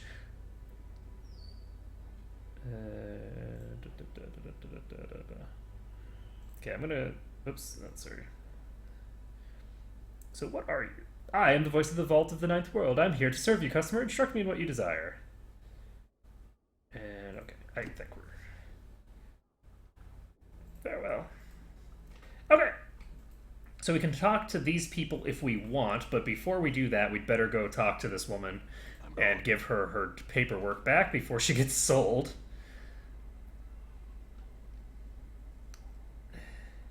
If you're found, I will give it to Darren and he will free you. See, Greetings. You know, I take one look at you with my discerning eye, and I see a man in the market for healing charms. I have some questions. So I want to talk to you about Trist. Very well, sir. What about Trist? And I have proof she's innocent of any crime. Very well, show me this evidence. Boop. He opens the document and quickly scans its contents. After a moment, he sighs and folds the document and puts it inside his shirt. It seems the courts owe Lady Trist an apology, sir. From this moment, she's free, and I will make all arrangements to have her status and property returned to her. Thank you, Darren. No, thank you. It's a rather individual who will do what you have done. Excuse me, I must speak to Lady Trist. Farewell. And then he stabs her in the face.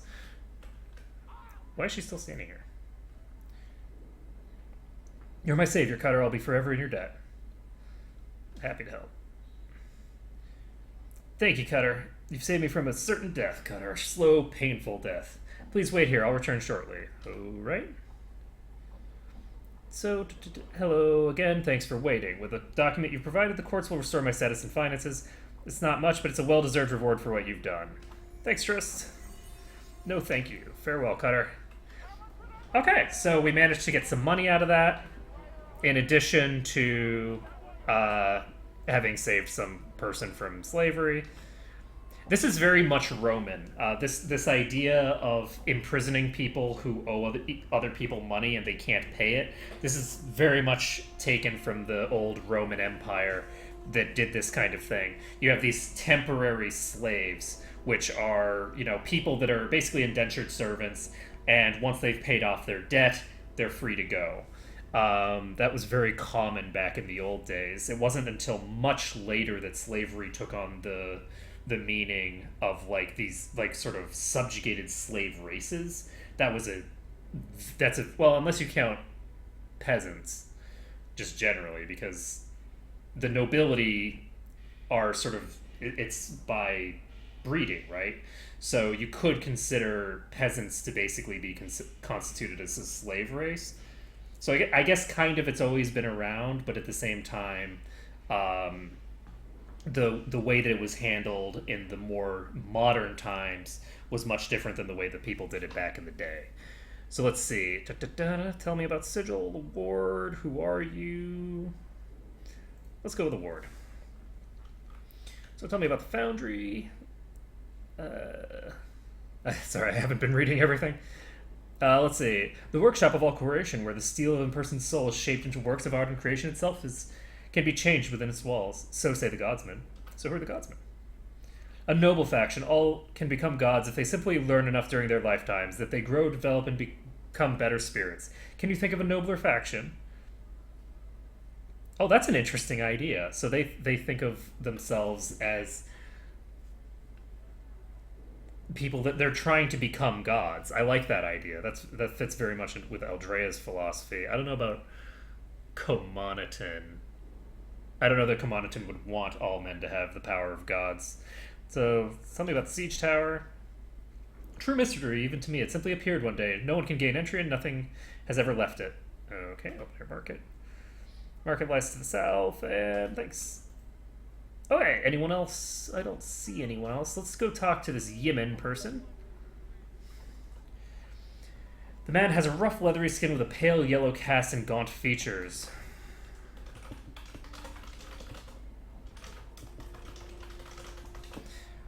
Sage. He's dressed in strange, gaudy leather and looks more ornamental than combat ready. His eyes are like two black stones and they track as you progress. Approach. Whatever. Before you reach him, Dacone pauses. I would caution you against speaking to this Githyanki. Updated my journal. Githyanki and Githzerai were once of common stock. We were slaves and food for the Illithid, who devoured our lives in order to succor their own. One of the ancestors, the warrior queen Gith, led us to victory against the Illithids, and we escaped. We have waged unending war on the Mind Flayers ever since. However, there was disagreement over the future of our people. Upon the blasted plain, our leader Zerthamon made the pronouncement of two skies, and steel was bared. Our race became two. It is a rift that cannot be crossed peacefully. Okay, well, we're going to talk to him anyway. Fools rush in. Dacone, who wails on the walls of Shraklor, an unexpected surprise. He draws his weapon. Yemin, your blood shall corrode the flagstones on the street. I'm going to stand between them and tell them to stop. Hold fast and do not stand between our blades. Let it go, Tacone. You mean this is not a place of battle? The entire multiverse is our battlefield, dog. There are no sanctuaries. There is no peace. You shall die. Okay, then I'm going to go ahead and attack the Githyanki. Why on earth? Oh, there's more. Beautiful. That's a lot of Githyanki soldiers. Holy shit. One out of here. It is I. All right.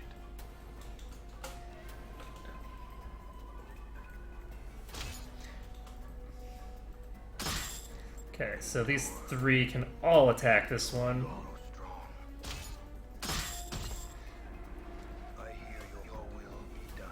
And now, for whatever reason, these guys aren't moving fast, so we can just...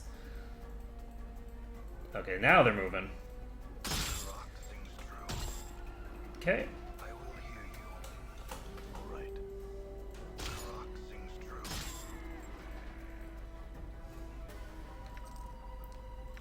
Well, so much for being outnumbered. I'm here. Okay, let's go ahead and move him to 2. What's up? I'm also going to level him up.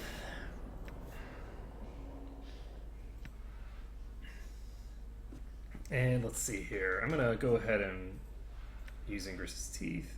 Okay, never mind. It is I. Alright, so all my empty inventory space is on him pretty much. So... And, oh, this is a Githzerai woman. And she's wounded. Greetings. She cannot understand your speech. She says she's dying. What's she dying of? Her name is Anazi. She came to work in a meat curing house here under half a month ago when the illness became too much for her to bear. She was abandoned, evicted from her home, and left for dead. Speech pains her. Okay. Know that she will not recover. I can put her out of her misery. That is all. As the Earth of the people, it is my responsibility to provide an alternative. Then be merciful. Tacone draws his blade and waits for the woman to prepare herself. She touches the unbroken circle of Zerthamon he wears for a moment, and her face is stoic. His blade is a blur, and when he has completed the stroke, she lies bleeding on the hard stone of the Updated my journal. streets. A poor woman. Also, she has a ring. What? I'm gone. I wonder if there's a way to resolve that that's better than that, but at the same time, if that's her desire and that's the way that that her people handle that kind of thing, I'm not gonna stand in the way of that. Okay. Good day, Cutter. I'm Sebastian. How may I serve you? Actually, Kamanatin might stand in the way of that, but probably not in these circumstances. He's looking at a broader scope than just individual people. He kills a lot of people, so he's looking for a stable immortality for everyone that is alive when he manages it, more so than trying to keep everyone alive as long as possible. If you aren't going to live forever, there's no difference between dying today and dying tomorrow in his eyes. So, greetings to you as well, Cutter. I was about to ask what I could do for you, but there's no need. I think I see why you came to see me, Cutter. What, are you trying to say you can help me with these scars? Perhaps, Cutter, perhaps. Yes, Cutter, I can help you. I can't cure you, but I can alleviate the worst of your condition. And your price? Ah, yes, the price. I have a job I think you could perform. Go on. I have a signed contract with a certain creature. I'm no longer able to fulfill the contract. It is beyond my abilities. However, the creature will not release me from the contract. Instead, it has threatened me with death unless I fulfill the contract. And you want me to solve this problem? Yes, I cannot do it myself. My reputation demands that I fulfill the contract or face the consequences. I'm in your mercy in this regard. Will you help? What kind of creature? An Abishai named Grosuk. I know this is a difficult task, but I think one you can handle. Also, the reward I offer will be great. And what were you contracted to do? I cannot reveal that information, Cutter. I'm magically bound not to. That's why people come to me. They know that if I accept a contract, it can be handled with discretion. Okay, it's an interesting proposal. Sure, give me the Updated my details. journal. The creature is an Abishai named Grosok. You'll need magic weapon to cause it any harm. So check with some of the shops if you do not own one. A spellcaster can harm it as well. Siege Tower. Yes, over by the market. Damn thing just appeared one day several years back. No one knows why. No one seems to be able to get inside and find out. Okay, farewell. Okay, so we now have been given... Oops, I didn't mean to click on that. So we went inside the marketplace, which wasn't our intention. So that's what this guy over here is waiting for. So Dacone currently has all of the tattoos of health on him. I'm going to stick the tattoo of the warrior on him, the tattoo of greater warding, and that's it for now. That should allow him to have pretty decent AC. Done. And we're gonna have him.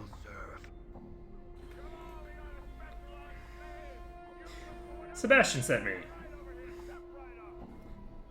Nope. Sebastian sent me to kill you. I'm hurt. I'm gone. Okay, well, let's get the hell out of here and send him. Your path is mine. Aye, what? Might as well.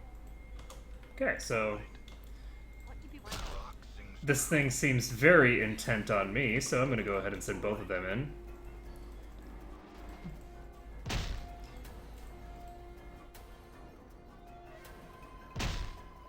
They both have magic weapons, so... Okay, so I can just stand here, I feel stronger. and we've leveled up. Cool. Woot for kiting. And I think I'm actually going to dump all of these things into Morty's inventory.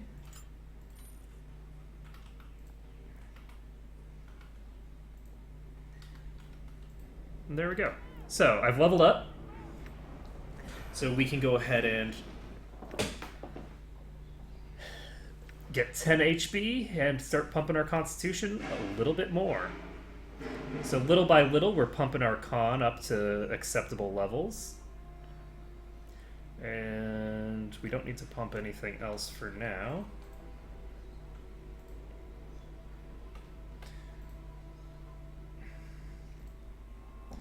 And sup, Sebastian? Let's talk.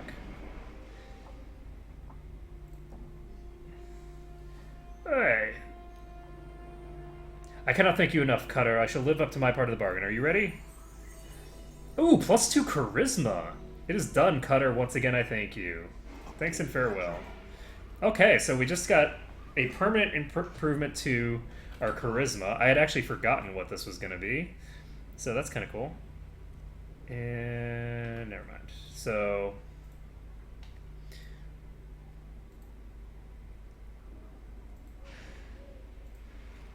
let's see if I think that just allows me to go back to my other thing. So what am I gonna do here?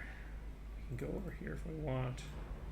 We have Lenny over here. Lungs feel like a chimney.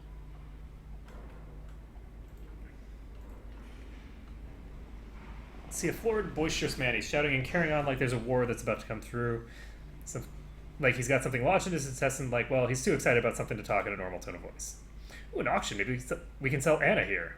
I'd gut you if you had something to gut, Skull. It must be love. It's love, right, boss?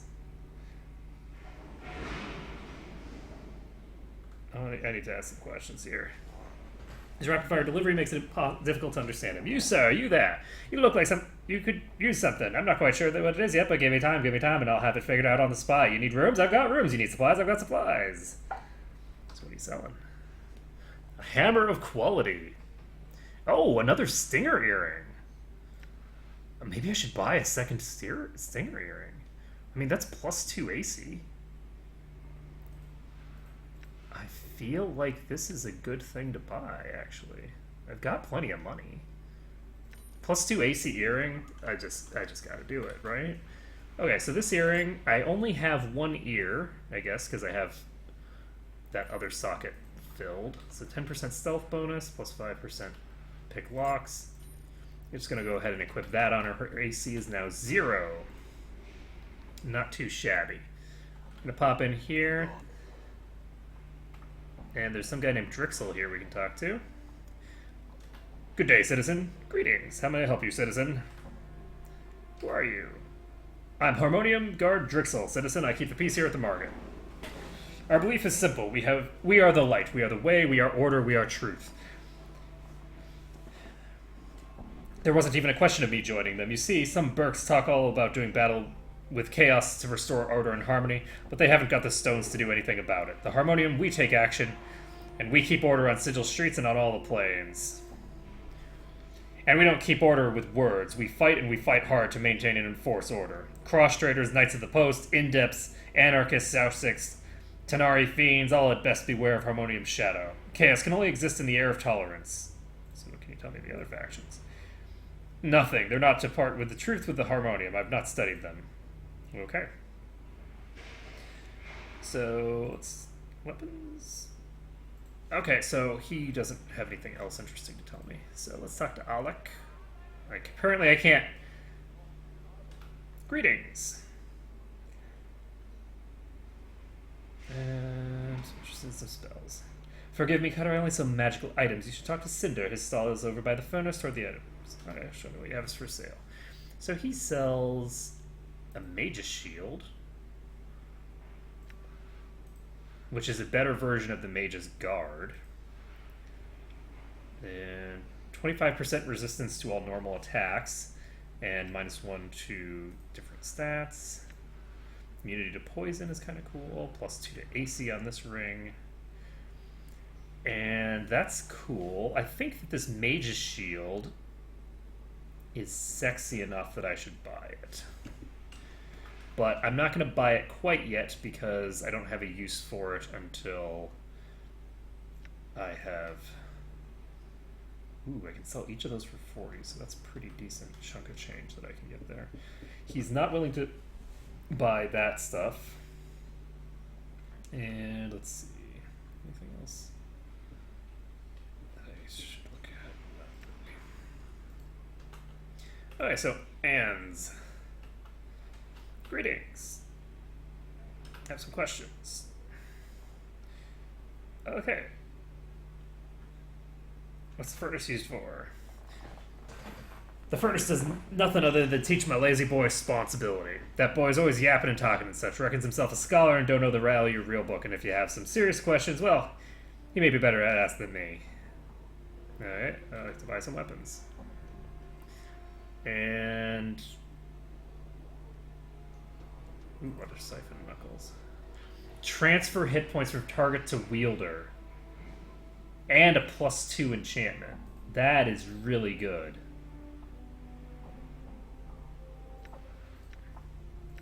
Cha-ching. So we are slapping those on the nameless one right now. I don't have enough regen yet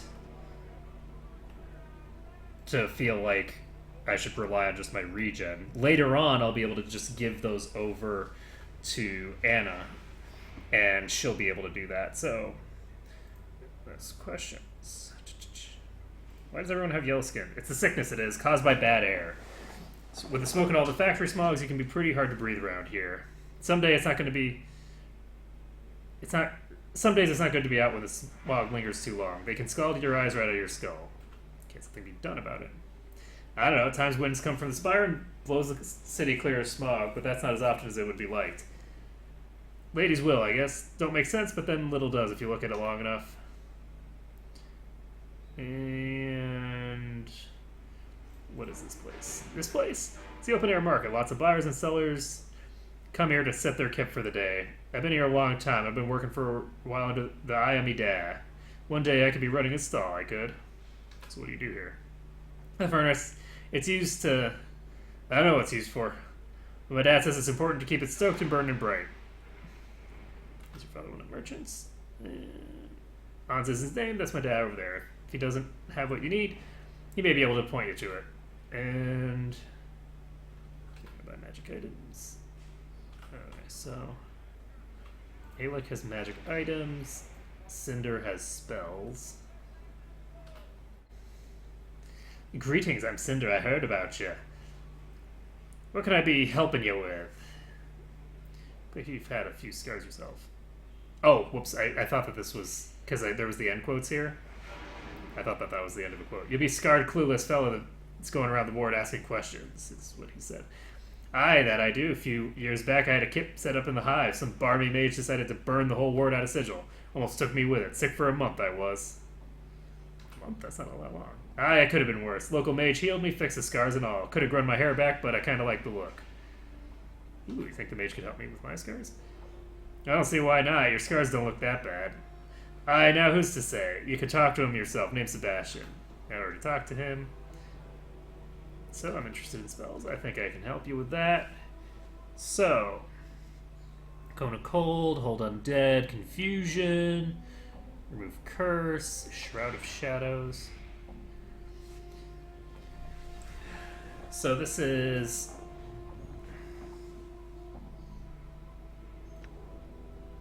Three AC, some stealth, improved strength. So this is a 4th level wizard spell, and it maxes strength out at 25. But for wizards, it only maxes strength out at 21, and it gives you a substantially smaller bonus. So that's important to recognize. I don't think I'm going to buy any of these because I don't really need any scrolls right this second, and it looks like nobody's willing to buy anything, which is kind of interesting.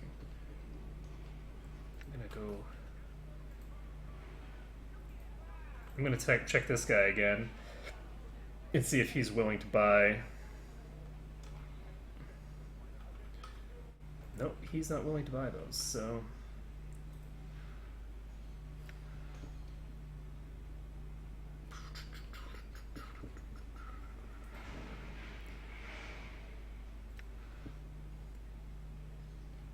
I could buff up my stuff a bit. I'm not gonna bother now. Okay, so Corvus, huh? Let's talk to you. Greetings. How may I help you, citizen? I have some questions. I'm gonna try and see what he's looking at. You seem preoccupied. What are you looking at? I beg your pardon, citizen. Please excuse me. She has the voice of an angel, and she's such a pretty young thing. Why don't you go talk to her? Updated my journal. I just couldn't. I mean, a woman like that. Well, she must be. Was there anything else I can help you with? Nope, not really. So who's he?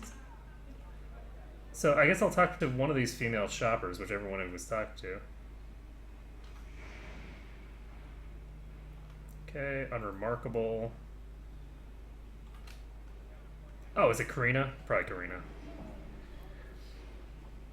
Ta-da, she's not making any purchases. Greetings. Hello, I'm Karina. It's a pleasure to meet you, Cutter. I have some questions, alright? What do you want to know? I guess I can ask her about... Anne's over there sells weapons, all kinds of weapons. Are you a warrior? How silly of me, of course you are. I mean, how could you be with all those scars? Oh, I'm sorry, I shouldn't mention those. You're not sensitive about them, are you? Nope, gotten used to them. Oh, good. I didn't mean to hurt your feelings, or anyone else's for that matter. You just have to be careful with what you say to anyone, you know? I mean, people are so different, and you never know. What may offend one person may not offend another. So anyway... Alright, what do you want to know? Magic? Hey, look over there, sells magic things. Are you a mage? You don't look like one, but I guess things can be rather deceiving. I don't know what a mage really looks like now that I think about it. Do you? Not really. See, that's just what I mean. They have all this awesome power and they can do incredible things, but you can't tell just by looking at them. They can sneak up on you in a way. I mean, priests and warriors and whatnot, they all have obvious stuff that they run around with, and you can just tell they are, so you just have to be careful, but not mages. Okay. You really like to talk, well, I've been told that I probably like to talk a bit too much, and people tend to avoid me, and I don't really have any friends, and male friends courting me. Sometimes I get lonely. Aww. I happen to like you. Updated my journal. Really? Thank you so much. I don't know your name. I don't remember my name. She frowns, starts to say something that thinks better of it. She shrugs her shoulders. What's in a name? It's nice to know that I have a friend. So, who is he looking at? Is he looking at Karina, or is he looking at someone else? And let's see. Her name is Karina. I beg your pardon, you know her, citizen? Voice of an angel and such a pretty young thing. She's also lonely. Updated my journal. Excuse me a moment, citizen. Aw, thank you, friend, a wonderful young lady. Farewell, Corvus. Okay, so we just got a boatload of experience for playing matchmaker with those two. I'm gone. And can we go in here? No. No, we can't. Okay, so we could probably talk to that guy and get in there that way, but... see, we got the wrecked house, coffin maker, print shop, warehouse, siege tower...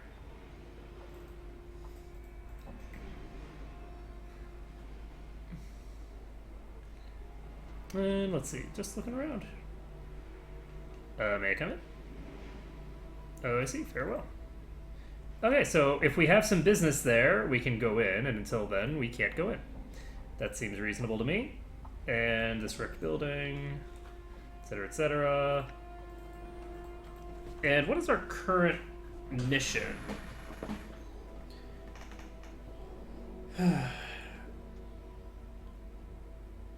We need to find the Night Hag Ravel Puzzle Well. Okay.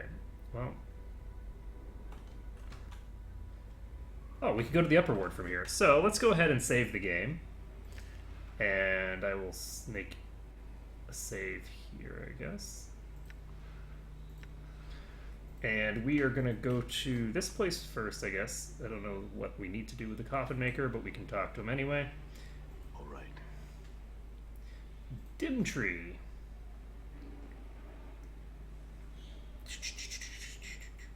He makes no comments. Greetings. Pale of complexion, rather gaunt. Are you alright? He slowly nods. You wait for any further response.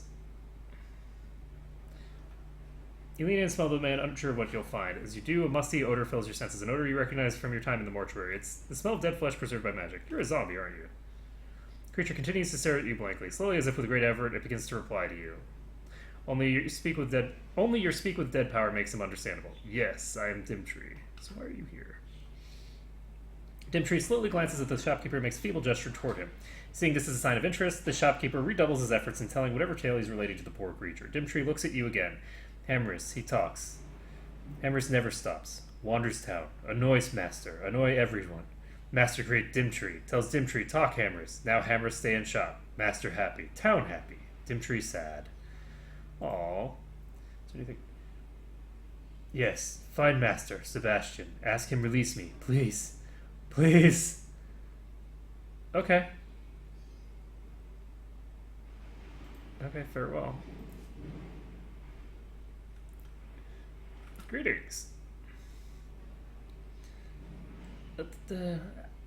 How are you, Cutter? Good day to you. Good day indeed. Hammerus at your service. Member of Harmonium and fashioner of coffins is the recently departed. I think I know you, do I not? Let me see if I can place it. Sharp with names I was in Harmonium. Let me tell you, everyone knew the entire ward. I have some questions. I hear your father died. Can you tell me what happened? Well, he disappeared some time ago, so I can only assume he's dead. Where'd you hear this? I don't recall. You said he disappeared. Ah, yes, many, many years ago. My father was a talented stonemason, did not construct sarcophagi, but he was also quite skilled in tomb design. People from across Sigil. Relax and try to remember. Updated my journal. You find yourself standing in this very shop talking to an older man while a child sits in the corner and plays. On the counter between you and the shopkeeper is a set of plans. He seems to be explaining some intricacies of the construction of a tomb. Your vision fades as you try to examine the details of the plans. When your sight returns, you're standing in the cavern at the front of a tomb. Above the entry, you see a slogan, Engineered for Eternity, clearly carved in the stone. The shopkeeper is standing next to you, a broad smile on his face. He gestures to you and begins to walk into the tomb. You quickly match his pace, and from behind you draw your blade. You find yourself back in Hammerus' shop. So, tell me what happened to your father. He simply vanished one day, leaving most of his commissions unfinished. Most embarrassing. Took a long while to get out of the debt caused by his disappearance, and to an extent I'm still settling various accounts. Still, I have a certain aptitude for the work, and... Sorry, I was just thinking. My father's disappearance was the reason I joined the Harmonium, and left it later on. At first I had a burning desire to find out what happened to him. Later I felt a certain obligation to continue his life's work. I never found the answers I sought. It was quite the mystery as to what happened. Did you keep any plans? Yes, he did. After I came of age and inherited the business, he went through all of his records. They were quite extensive. Why do you ask? If I describe a tomb to you, would you be able to tell me if it was your father's work? I can but try. My harmonium training has blessed me with a sharp memory. I should be able to recognize my father's work if you give me enough details. Start card. There's little doubt that the tomb you described is my father's work. The slogan you mentioned has been the family trademark for several generations. This tomb, where is it located? Describe the location in detail, surprising yourself with your knowledge you have of the area. Hamrus watches you with a concerned look. Odd, I don't recall anything in the family records that would even permitted him to construct a tomb there. The Dustmen are very careful about building rights in real estate, especially beneath the streets of Sigil. Oh yes, sounds like the Drowned Nation's catacombs to me. I've never been there myself, but I've heard they are described many times in my years in the Harmonium. Did he keep plans? Yes, the warehouse where I store my goods handles my business documents as well. Anyway, there are some internal problems of some sort, new management or some nonsense. I haven't been able to replenish my stock of late, and I doubt I could retrieve any paperwork from them either. The Harmonium would never let things get out of hand so as to distress its customers. Perhaps you could look into it for me. Warehouse? Yes, the warehouse is having some internal problems of some sort, whatever that means. Can't have any stock from them until the matter is cleared up. The Harmonium would never let I guess I don't have... Sure. Updated my journal. Excellent. If you deal with this issue satisfactorily, you'll have the plans for free. He gets the lecture look on his face again. That may or may not be sufficient payment, but let me tell you about the difficulty involved in creating those plans. Alright, I'll get started on this right away. Alright, so we're going to go look into this, because this is related to... I'm surprised that we never got the option to tell him that we kind of murdered his dad, but I guess that kind of makes sense. It seems like a very good way to end a conversation with someone is to say, oh, by the way, I'm the murderer you've been seeking your entire life. So, okay, I'm going to go...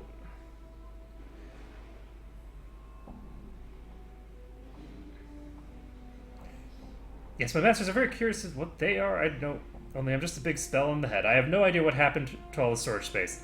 We're open now in case anyone asks. You should have no difficulty in getting something out. I'd like to claim something. I'm told I could retrieve plans. Plans for a tomb? You don't look dead, sir. No, not that it's any of my business if you are. Here are the plans, sir. Can you get anything else? No? Okay. Farewell. We at the Vault of the Ninth World value your business. Please return. Farewell. Okay, so we got the plans. That was easier than anticipated.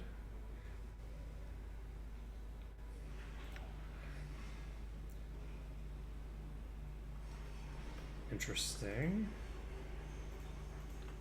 So I'm supposed to go into the tomb itself? So let's talk to these people. What? Who are you? No talk me, talk Lena. No talk me. Okie dokie. Hi, Lena. Can I help you with something, stranger? I'm Lena. I supervise these other two. So what do you do here? This is a storehouse. I'm the supervisor. Things get stored here, things get taken out of here. Not much to tell, really. So what on earth is going on in this storehouse? Was this like a quest chain that they just decided to leave hanging? Because there's been multiple references to a change in leadership and resolving some problem with this warehouse, but there doesn't appear to be any problem with the warehouse. Huh. It just seems to have gotten resolved. I guess it makes sense, though. Sometimes things get resolved before you arrive. Got the two plans. My journal.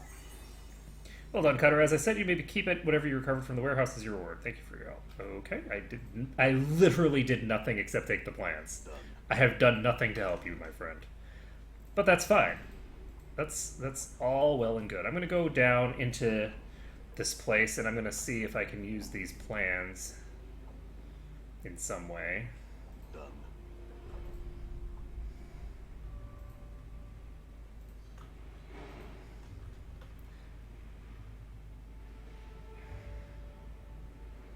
Do I want to do that?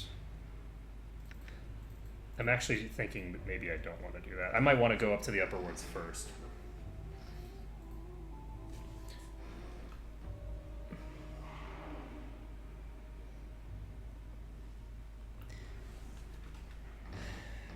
I feel like there's a possibility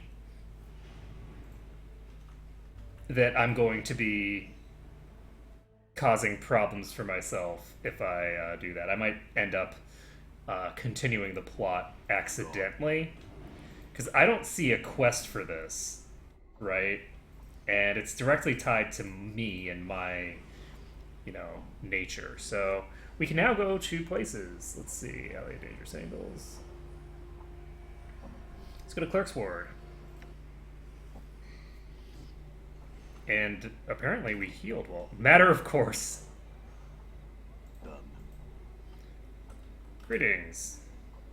Greetings, citizens. I'm Matter of course. Bodyguard of the Diligence, 4th Magistrate of the Ward. If you excuse me. Okay. He doesn't want to talk to me, so I'm not going to push it. Okay, so this is... Oh, lovely. Let's go to the brothel. All right. It's always a good idea to go to the brothel as soon as you find it. So here's Fall from Grace. Imagine that, a succubus in a brothel. Before you is a stunning golden-haired woman dressed with an azure and violet dress with 2 long, elegant wings draped across her shoulders. She's surveying the room with a slight smile. She's easily the most beautiful woman you've ever seen. Greetings. How may I help you? So who are My you? journal. I'm called Fall from Grace. You were new to Sigil, are you not? I suspect I've been here for quite some time, actually. Indeed. It's a long tale, perhaps longer than I know. I'm more interested in what this place is. This is the brothel of slating intellectual lusts. I take it by your question that you did not intend to partake in this establishment. What kind of brothel is this? I established this brothel to give those lustful fevers that strike the mind more avenues of expression rather than simply carnal. Much pleasure can be had in conversation and engaging in the verbal arts with others. Sounds dull. I assure you it is not. Tour our brothel, see for yourselves.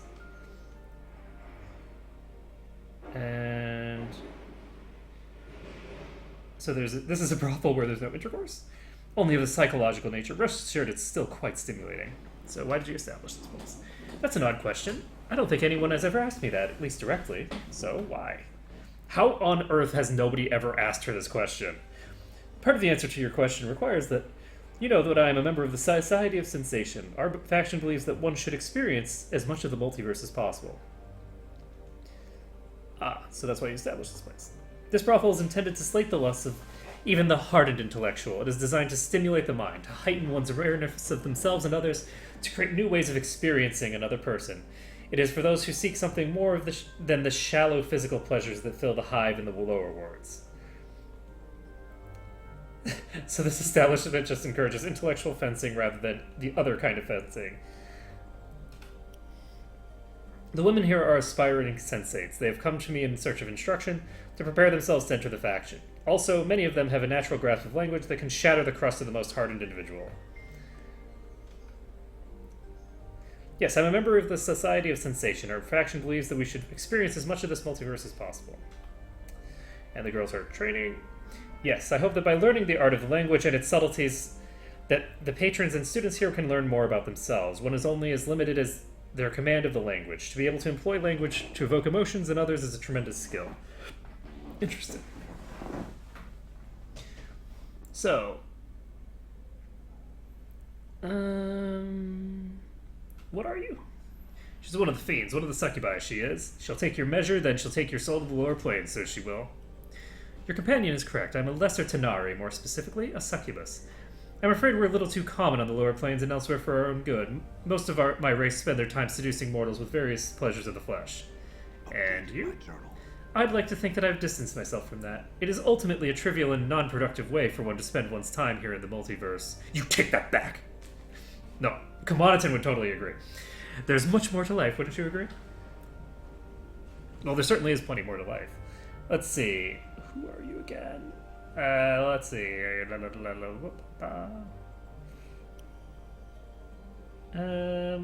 Night Hag? I'm familiar with the name. Rumor clusters thickly around that name, and most tend to discount her as myth, but I suspect that she did exist and that she made quite an impression in the cage during her stay here. Why do you ask? I'm looking for her. Truly, I find myself compelled to ask why. I need information she has. Is this information available from no one else? I suspect only she knows what I'm looking for. Consider this. If Ravel does indeed exist, then she is extremely powerful and cunning. If a fraction of the stories of her activities are true, then she's a creature that has discovered new meanings of evil. To search for her is not a quest to be undertaken lightly. So do you know anything else? She was said to be one of the hags of the Grey Waste, and that she was believed to possess powers and cunning far beyond those of her sisters. She came to Sigil long ago. In addition to the evils that she committed during her stay, rumor has it that her actions threatened the cage itself. Now she primarily exists only as fiction, a figure in children's stories. I imagine the Lady of Pain dealt with her as all threats in Sigil are dealt with. And how's that? My journal. Ravel was most likely sent to a maze, one of the lady's prisons. And where's the Grey Waste? A blighted plain that lies effectively between Beator and the Abyss. It is frequently a battleground in the Blood War. And you know what might have happened. Updated my journal.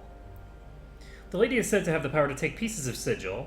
You watched in surprise as a ghostly image of Grace's little finger pulls itself from the hand and floats into the air, curling in a small circle, and make a maze. Go on. The small ghostly circle floats in the air, then begins slowly rotating. The piece of Sigil she takes holds the prisoner. There is no escape being mazed. It can happen at any time while walking down the street, through a door, and then you're somewhere else. Inside the ghostly circle, you can suddenly see a flicker of movement, like someone walking inside. Go on. Grace continues, the tiny ghost maze reflected in her eyes. It is said that there's a portal that leads out of each maze, but they're difficult to find. Perhaps they are left to give the prisoner hope. Perhaps they are left in to torture the prisoner. Perhaps it is both. Okay. Anyone else might know about... Someone in the fest hall might know more of her. And let's see. Updated my journal. More questions. So I seem to have lost my memories, and doing so I've lost myself. You've been stricken with amnesia?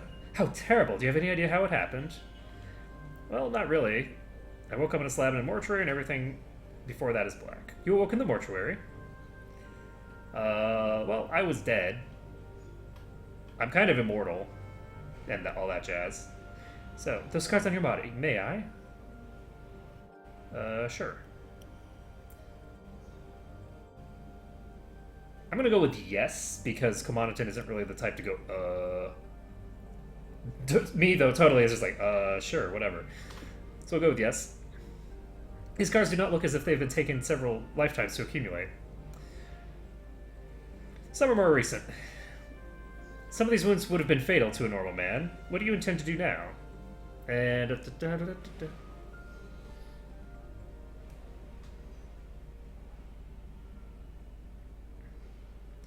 I need to get my memories back. I intend to scour the plains and search inside myself until I can piece together who I am and what brought me to this state. I must say I've never met a man who had lost himself in the literal sense. Forgive me, but your condition is intriguing.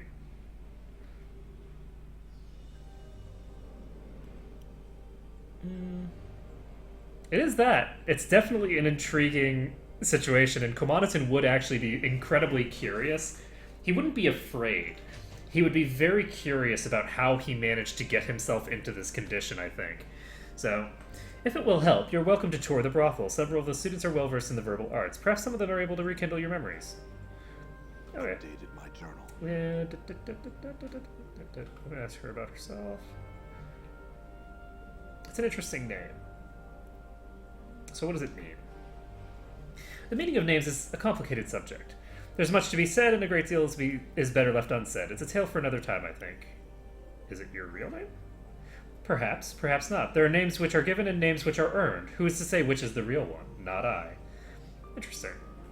Oh. I'm gonna go talk to some peeps. I'm gone. What is this? Disdainful. Hello? Hello indeed.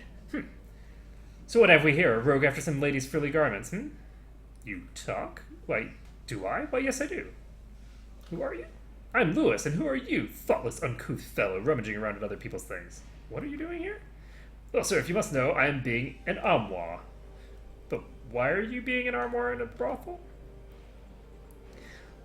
I happen to have become an Amwa because I want to be an Amwa, thank you very much. It is not to watch the ladies undressing, nor to have them place their soft, sweet-smelling undergarments in my drawers, where they can rub against my skin. Such accusations are an insult to the practitioner of magic arts. I'm merely soaking in the experience of what it means to be an Amwa, the sights, the smells, the sensations.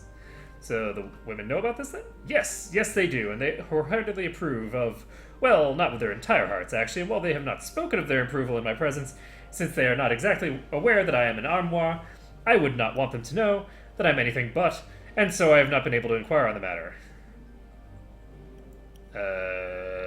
Okay, that's all I need to know. I don't really see any reason not to immediately go to her and say, hey, there's some guy who's transfigured into it.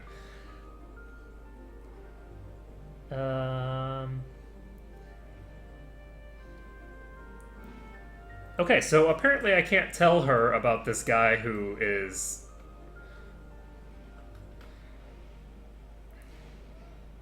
So can you return to your normal form? I will.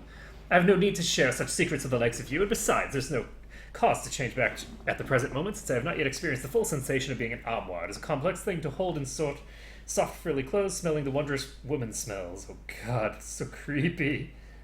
Ugh. So, do you know anything about Ravel?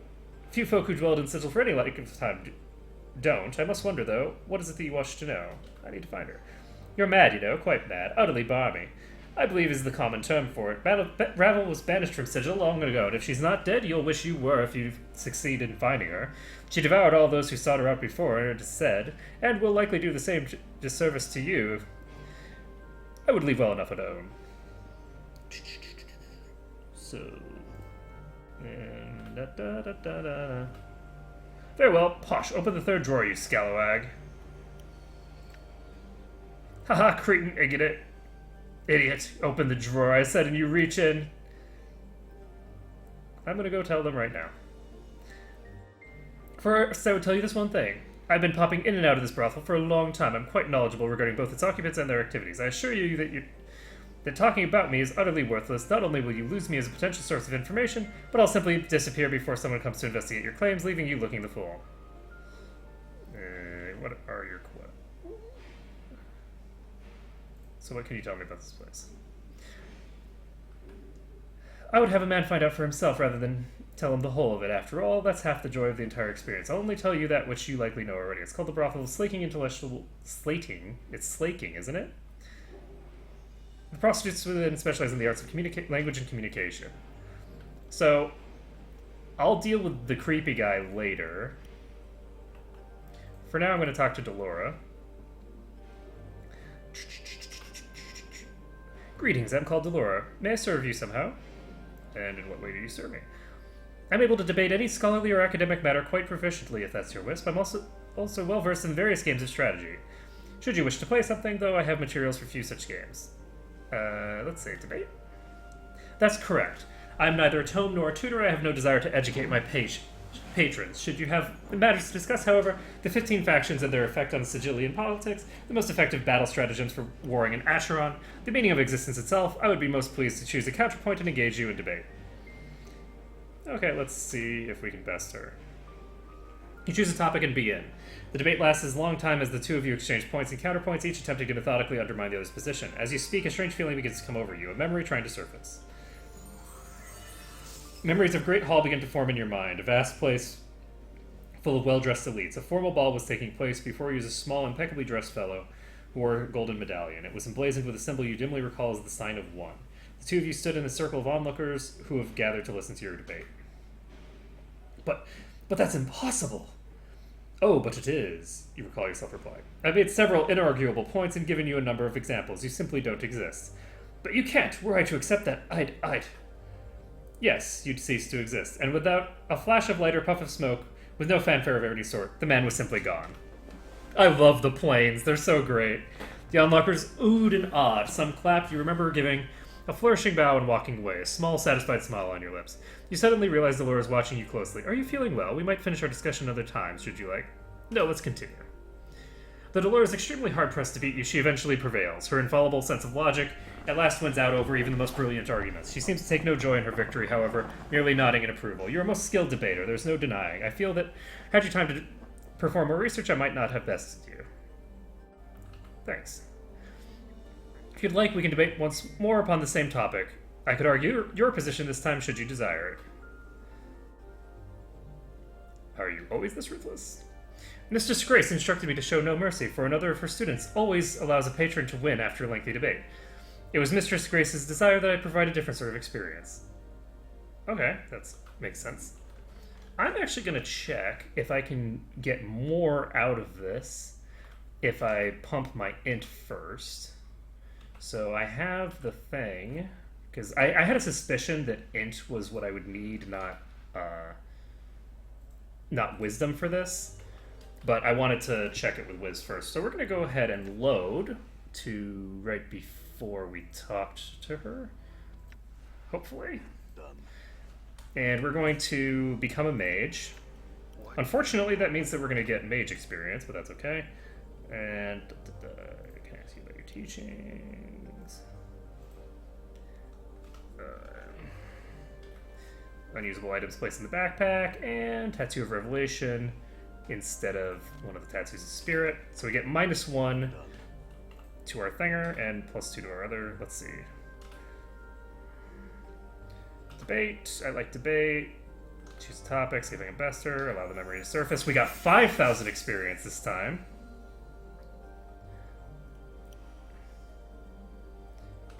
Da, da, da, da. So this is the same memory.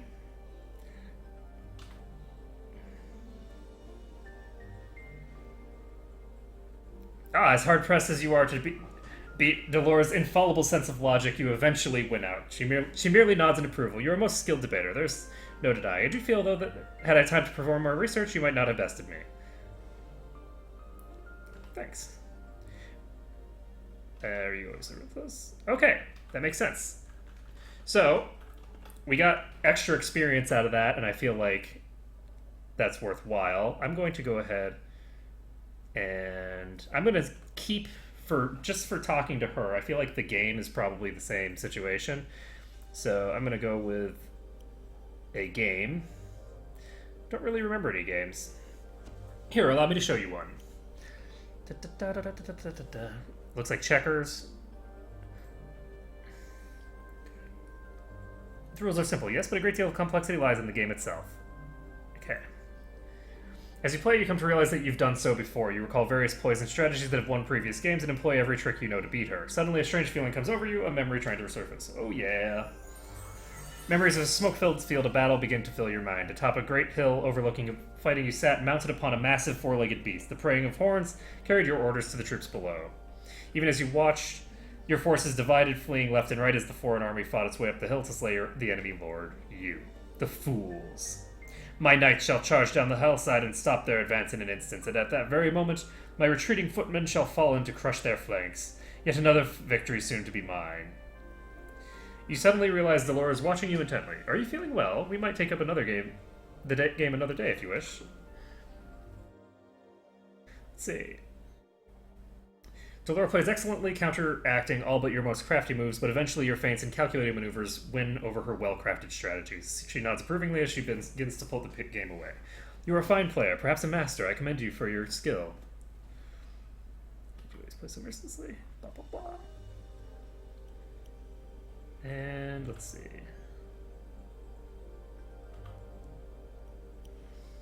Oh, let me ask you some questions. I'm willing to serve you as a patron, but I have no wish to answer other questions at this time. My apologies, but I fear you shall simply have to bear with that for the time being. Anything I can help with? My journal. No. I fear not. My troubles are a matter of the heart. In time, I think all things shall be resolved. Are you sure there's something I can do? Certain? No, I'm not. My first love, Merriman, possesses still the keys to my heart. So long as he has them, I shan't be free to love another. This is the cause of my melancholy. And why don't you speak to him? I may not leave this place. The reasons are deeply personal and not to be shared with strangers, even ones who might bestow a kindness on me. But suffice to say that I cannot seek out Merriman myself. Okay, I can talk to him on your behalf. Civic Fest Hall. Okay, so we'll talk to him for her. And we only have a -1 to our wisdom. It's only like a 3% reduction. But we're currently sitting in the mage class. So for now, I think I'm actually going to pop myself over I'm going to pop myself back over to the other class. I'm going to pop myself over to fighter. And teachings. And resume the study of what? Okay, so we can save this. Gone. And there's some woman named Juliet here. Let's go ahead and talk to her. Greetings. Greetings, yes, I'm Juliet. How can I... Oh, never mind. Go away. What's wrong? Oh, nothing at all. Only that I spend my days gazing in the face of mediocrity, seeing if anything can erase this dreadful, tedious passage. Alas, it is. Dreadfully boring. I could add excitement to your life. Doubtful at best. I'm already with a man, sir, and I do love him dearly. It's just that I wish something more of our liaison. So what's the problem with the relationship? Oh, there is a problem. In that there are no problems to speak of. Our family took the news of our courtship splendidly, his siblings love my siblings, and our friends think our union is blessed by the powers themselves. All fine and good, but things are going so smoothly. 'Tis not right to have such a trouble-free courtship. I don't know about that. Dost thou not? Hast thou ever had a courtship? 'Twould seem that thy life is filled with a variety of problems, judging by the pallor of thy skin.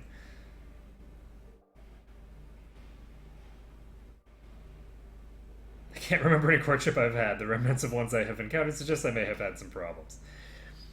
'Tis just that all my friends have had such interesting relationships, ones fraught with turmoil, feuding families, daggers at one's back, poison, mad siblings, and irate fathers with large swords. I have a lover whose family loves me and whom the world loves. A great source of annoyance. How I wish I could formulate some way to spice things up. I feel sorry for Lovey. He doesn't know how bad he has it. A chit like this is nothing but trouble. So what did you... See, the thing that's interesting about this is that she's a sensate. They're all sensates. And so they want to experience everything that life has to offer, which includes the bad stuff, right? So, but the key here is that a relationship is kind of like you can only have a good relationship or a bad relationship. You can only have one or the other, right? At any given time. So they could potentially spice things up from a role play standpoint, but they can't have a bad relationship and a good one at the same time. So it's fundamentally conflicting in the sense that she can experience one or the other. And so to me, my argument would be that your friends are experiencing one side of life, but you're experiencing a different side of life, and you can go ahead and... So relish what you have is close enough. I wish to experience troubles, though. I wish to experience the up and downs of courtship, but with him, no other.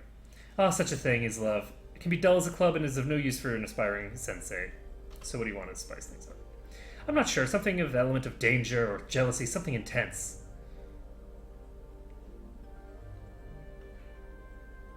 Why don't you make up some fake love letters from a hidden affair? Excellent notion, most excellent. But he knows my handwriting. Wilt thou write some for me? I can find some. Oh, wouldst thou? When thou dost find some, please give me to my love Montague. He may be found in the Civic Fest Hall. As for the letters, please try Scofflaw Pen. He runs a print shop. Oh my god, this is great. Oh, this is so beautiful. So I'm going to be having him write up fictional love letters. Oh, I love life. This game is so great. The strange cubic creature seems to be as much machine as it is organic. As you approach the thing, it silently stares at you with wide, unblinking eyes. Its face hasn't the slightest trace of emotion on it. Come on, Chief, we're in a building full of the sexiest chits this side of the multiverse, and you're stopping to talk to Modrons? What can you tell me about them? What's there to say? Annoying little clockwork pests. They're always working to impose law and order upon the multiverse. Not good, mind you, just law. Let's just forget about him and go chat up the ladies, eh? I'm talking to Modron. Fine, whatever, but don't say I didn't warn you. You probably won't get anywhere with them, though, Chief. There's an odd lot to talk to. Voice has a metallic... There's a soft click as the creature blinks. Your greeting is returned. I have some questions. Identify yourself to us. I'm not sure who I am. We would know why this is so. I don't know myself, I just can't remember. All things should have a name, all things should be identified. We find your answer unsatisfactory, but it shall have to suffice for the present. We would identify ourselves as Modrons, Quadrone type, winged variant to the subject. What are you doing here? Our purpose here is observation. And what are you observing? We're observing one of the establishment staff. Oh, who? As previously stated, we're... Yes, but who exactly are you? The subject of our scrutiny is known as Delora. So why are you observing her? We have not been informed as to our specific purpose or purposes which have resulted in our being given a present task. The command to our superior pentadrone is sufficient reason to perform said task. As such, the purpose or purposes are irrelevant to us. The subject is free to ask a question. So what can you tell me about this place? A building located in a section of Sigil commonly known as the Clerk's Ward. We cannot give exact coordinates as the surface of Sigil changes its intervals we have not yet determined at present. The building itself is known as the Brothel of Slating Intellectual Lusts. It serves as what may be broadly defined as a language school. The students of the school are primarily females who intend to, at some point, we have not yet determined, and which varies from student to student, become factotum of the Society of Sensation. We will provide a brief summary as to what the Society of Sensation is defined as: a faction whose core belief is that the experience comes true understanding of the multiverse and its secrets. Do you know anything about Rabble? We know nothing about any object possessing such an appellation. I love the Modrons. Oh, they're so great. All right. Okay, so we have not gotten the keys to her heart yet. I'm gone. Nettie Nine Eyes. So, greetings. Well met, good sir. I'm Nettie. And how are you to find it? Oh my, you're hurt all over. Powers above, Chief. She's right. I never noticed before. You're covered in scars. I'll be all right. That's some questions. Huh? Oh, how shameful me. Don't mind my rude staring. My name's Nettie. And it is my great pleasure to welcome you to our brothel of slating intellectual lusts. You have tattoos under those scars, too. What's that one? That one's? Looks fascinating. Look at the way the lines of ink. I think that's ink. She can touch it. I think that's ink. She traces the finger on the edge of the tattoo. Is it ink? And what a pattern! Look at the way the lines intersect here. That's simply amazing.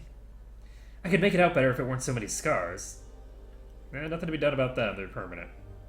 Oh, I'm sorry. Pox on me for even mentioning them. But I have to know, are you absolutely sure you're all right? I'm looking at you and I can't help but believe you're not in some pain. I have amnesia, but that's it. Loss of memory? You're so lucky. Everything must be so new to you.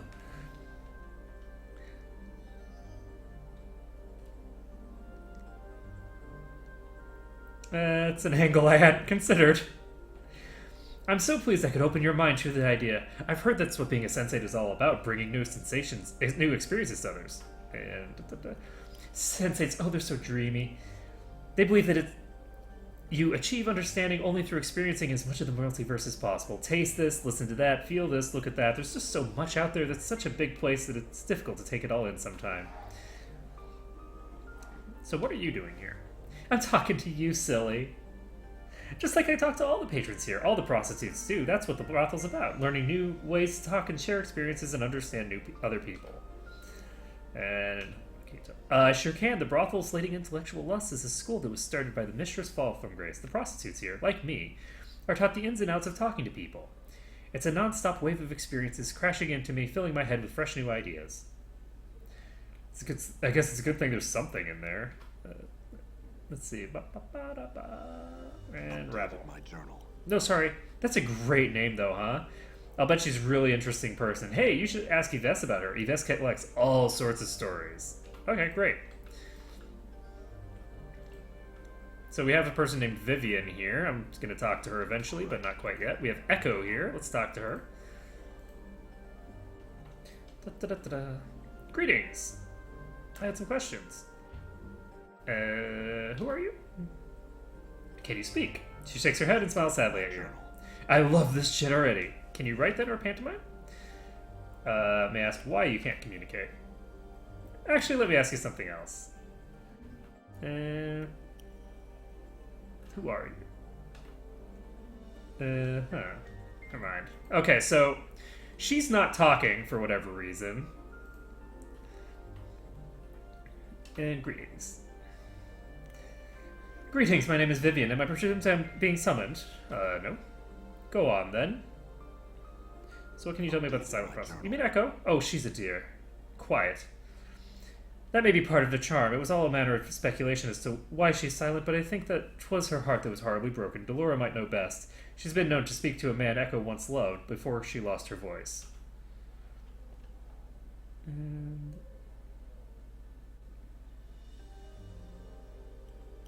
So what are you doing here? Aside from my work as a student here, I'm looking for something, actually. You wouldn't happen to have smelled it, would you? Smelled it? Yes, I have a particular scent that seems to have gone wandering. It is somewhat difficult to keep in one place. I hope that someone did not take it by accident, though you never know with the ladies around here. So any chance you smelled it somewhere? How could the scent go wandering? I meant to infer that it had been taken. The ladies here are a bit jealous at times, and those have been known to take various perfumes for themselves. This time, though, someone has absconded with my own personal scent. I worked on that scent, perfected it, and now poof, 'tis gone. I need not bear such annoyances. I want that scent back, and I want it now. And how would I know if I've... You would know it by the smell, I assure you. It is quite striking, especially to men. Okay, I can help you. Are you certain? I don't wish to impose myself. I don't know if he'd go with lovely woman, but he'd just say no imposition. Anna mumbles somewhat angrily. You catch words piking and idjit stick. You were too kind. Very well. If you run across it, please let me know. I'm somewhat anxious to get it back. A one-of-a-kind scent, really. Okay. Let's ask about... anything about Rattle. Isn't she some historical figure? I can't quite recall. Who is she? Night Hag. I hope she stays in the past, then. Night Hags are foul creatures, besmirching all femininity everywhere in the plains. You may wish to ask Yvesh. She knows all sorts of peculiar little tales. I've got to know what those Modrons are up to. So there's nobody in this room. There's a secret door here for some reason. I don't know where that goes. I don't think we want to go down there yet.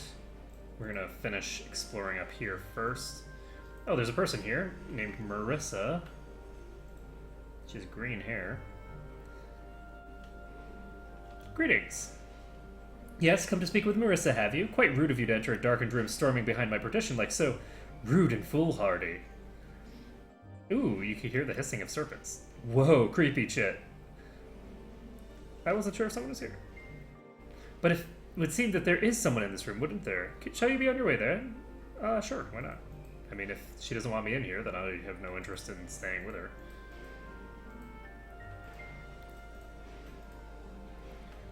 Kisai Ceres. Oh, greetings. I'm Kisai Ceres, so tell me, what might I do for you, Anything. Do anything you want to me. So she laughs. Truly, though, please, what can I do for you?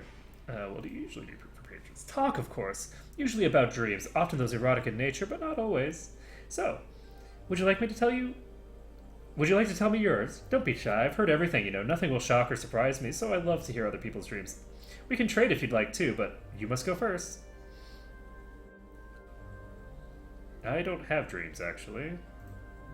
Truly? How sad. Even fiends and divas dreams, you know. Are you certain you don't? No dreams at all. Well, I did have some questions. Updated my journal. No, I don't. Most of the women will say she's prissy, but she's always been nice enough to me, complimenting me on my eyes, and she smells so good. I hope she finds her own scent again soon. Try asking Nenny about it. She's everywhere at once and might have seen something. And let's see. Can you tell me about Echo? Yes, that's Echo. She's very sweet, but so quiet. I understand that she said something once which caused such great tragedy, and because of that she'll never speak again. An interesting enough story, but I don't know if it's true. Try asking Delora. I've seen her talking to an ex-lover of Echo back in the time when Echo was speaking. Tell me about this place. Certainly, the brothel of intellectual... This is all information we already know. This is all information that we already know. And...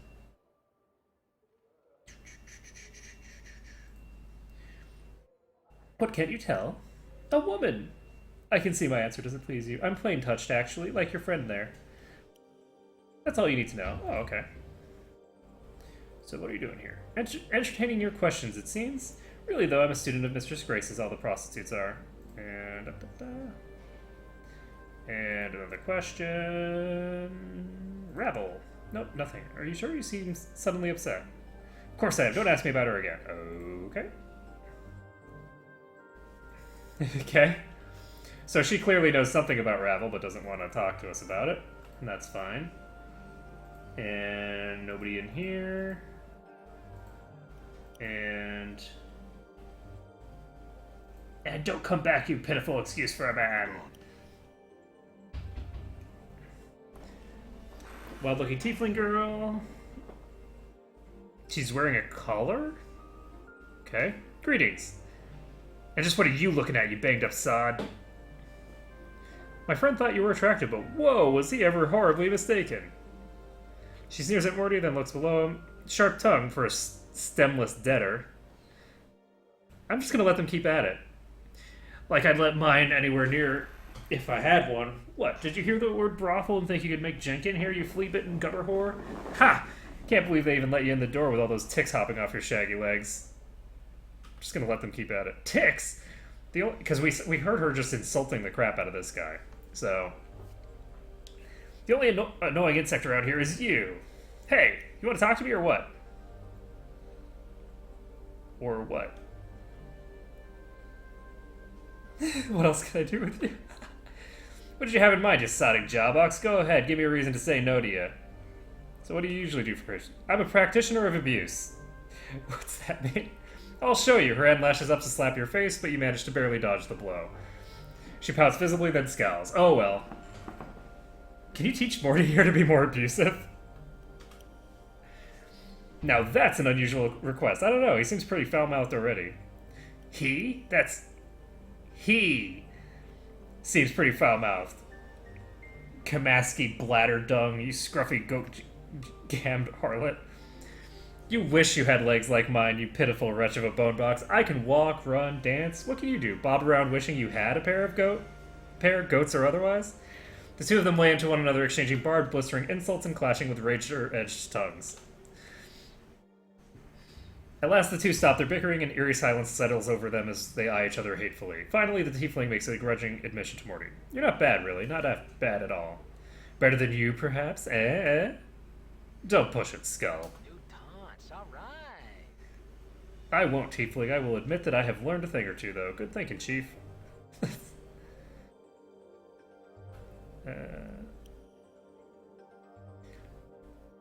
Actually, I had some questions. What makes you think I care? Why don't you lick my backside? My tongue's not wide enough and I don't like having hair in my mouth. Well, you seem to like the taste of offal in your mouth, your dung-breathed cretin. Only because it's like kissing you, you mangy stinkpot. Kiss me? I'd rather kiss a bloody mass of phlegm than lay my lips on you. No thanks. Don't thank me, thank the power someone actually wants to kiss you. Kamaski looks at loss for something to say. For an instant, a smile threatens to crack the grimacing mask of her face. Then she becomes more of a basilisk than ever. Alright, what do you want from me? Questions answered. Fine, whatever. I'm looking for Vivian's scent. Try a hive gutter. Perhaps there's a similar aroma. Serious though, Marissa stole it. Marissa, are you sure? No, but I'm hoping you'll go stomping in her room and upset her enough to do something awful to you. She's so honest. What, that echo chit? Don't know anything about her. Don't talk to the girl. I mean, why? Not like she can talk back. Ask Frigid Delora about her. I think I saw her playing Go with the old crush of Echoes back from when she could talk. Ravel? What would I know about her? I look like a scholar or something to you? Go ask something more learned. Or Yvette. She probably has at least one story in that pile of tales she carries around in her bone box. Oh, and squat on a halberd while you're at it. So who are you? My name, uninterested. I can guess yours, though. Scarbunch, get out of here before I put a fire under your arse. I really like this girl. She's a lot of fun. I love the idea of, like, a professional insulter. Like, she's just there to insult you and, like, throw insults back and forth. Like, what a great job. What are you doing here? Not you, that's for certain. I'm contemplating the best way to tell you to pike off next. Anything else? I don't have anything else for her, so I'll just go off.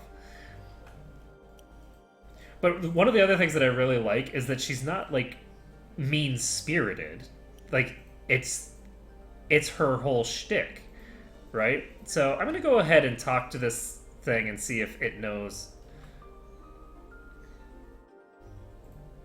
Oh yes, I had heard about that. Most unfortunate. Did you ever have the exquisite pleasure of breathing in that scent of hers?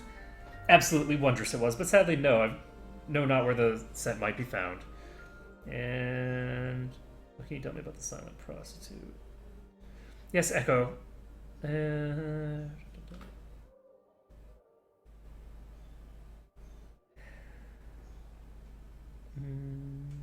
Okay, I don't think he has any useful information for now. Let's talk to Juliet.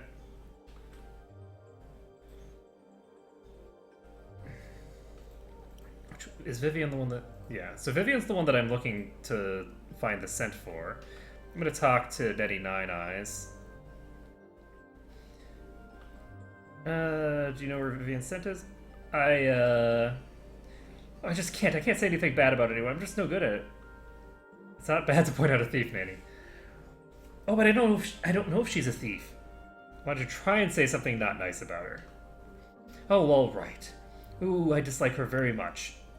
Was that convincing? No, not really. I knew I wouldn't be any good at this. Do you know how hard it is to say bad things about someone? It feels wrong. Why don't you practice on me, Nettie? I suppose I could try. You big, mean, nasty brute. Meanie? How's that? Put more accent on brute. You mean big, nasty brute? Better. Now hit me. Oh, I couldn't. I mustn't. How does one hit at someone anyway? Why do you need to hit me? Remember, I'm a big, nasty brute. I deserve it. Oh, I'm sorry. Did that hurt? Tell me you're okay. Come on, show me what you got. You can say something bad. Just let it all out. Oh, I mean, oh! Oh, damned be you. You deserve that for all the indignities you put me through. Going out late at night, getting into fights and getting scarred up. What are the kids gonna think, huh? Excellent. Oh, don't you excellent me like I'm some backlicker looking for your approval. I'm my own woman, and this woman is about to walk out of your life unless I get some solid commitment. Alright. Alright, that's enough out of you, Nettie. Nettie punches you, you barely feel it. Take this! And this! Okay, time to let go of the anger. Whew, that was easier than I thought. No kidding. And I'm sure I'll do better next time. I'm so excited to have learned something new. Thank you. Sure, for question now. So, Vivian's scent. My journal. Maybe. I saw that mean Marissa sneaking out of Vivian's room one night. Now, I'm not saying she took it, but I know Marissa's not a very nice person, and I'm sure that sounds suspicious, huh? I'd go ask her about it. Okay, that's all I want to know. Okay, so she thinks that Marissa took it. I believe Marissa is this lady in here. More pointless questions, Marissa. Is that connected to your missing sense of Journal. Yes, I've been known to creep into Vivian's chamber for some of her perfumes, though I doubt you'll meet another here who hasn't. If you're implying that I've got her personal scent, well, feel free to sniff around. You're not going to find it on me or in my chambers. Whoever took my crimson veil took Vivian's scent as well. Your veil's been Updated stolen? my journal. My veil, my crimson veil. Have you seen it, perchance? What's it for? No, not quite. It aids me in communication. Face-to-face communication, that is. So why do you need to hide your face? Enough with these asinine questions. How tiresomely annoying you are. Now, what do you want? Yes, Echo. I knew another Echo once, though her name was written differently. I know nothing about this girl, though. Ask Delora about her. Okay. I'm gone. So somebody took both of those things.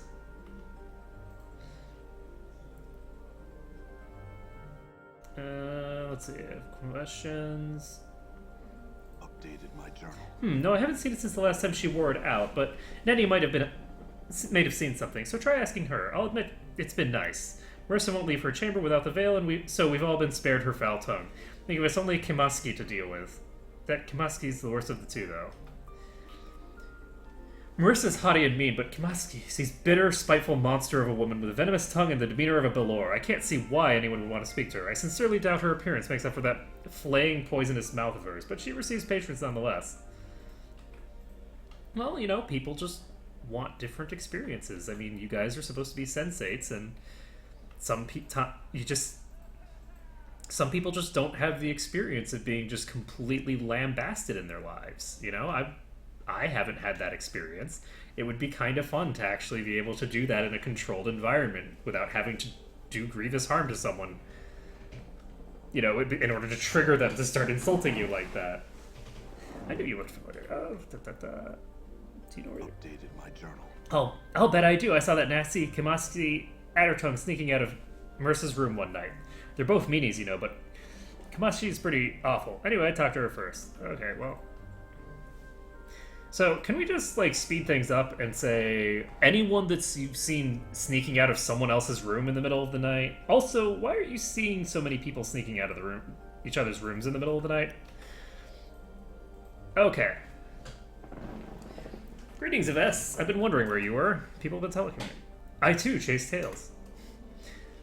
Have you come to trade tails? I'd like to trade tails. Okay, let's see. I'll tell her the story of Requin's curse. I shall remember this tale, and now I have one for you, the Gilded Tale. Upon the plain of Isgard is the gilded hall, where those sensates that seek pleasure of gullet and loin can be found. They indulge these passions in earnest, never realizing the doors of the hall never open, and that there is no clear path back to the Civic Fest Hall. They are the unwanted sensates, the ones that do not truly believe in the faction, but instead seek only pleasure for pleasure's sake. Are prisoners who do not realize they are such truly prisoners? Oh, that's an interesting one. I like it. So, let's see. I have another tale. So I'll tell her the one about waking up in the mortuary. I shall remember this. I'll tell you about the tale. So every time I tell her a tale, she'll tell me a tale that's tied to it. There are chapters in the Dead Book, the massive tome which the Dustmen keep the recordings of the passing of all lives in the eternal boundary. In this book there are chapters that are naught but dust, and it is believed that the names therein are lost souls who cannot die, but must suffer life eternally until history itself dies and grants them release.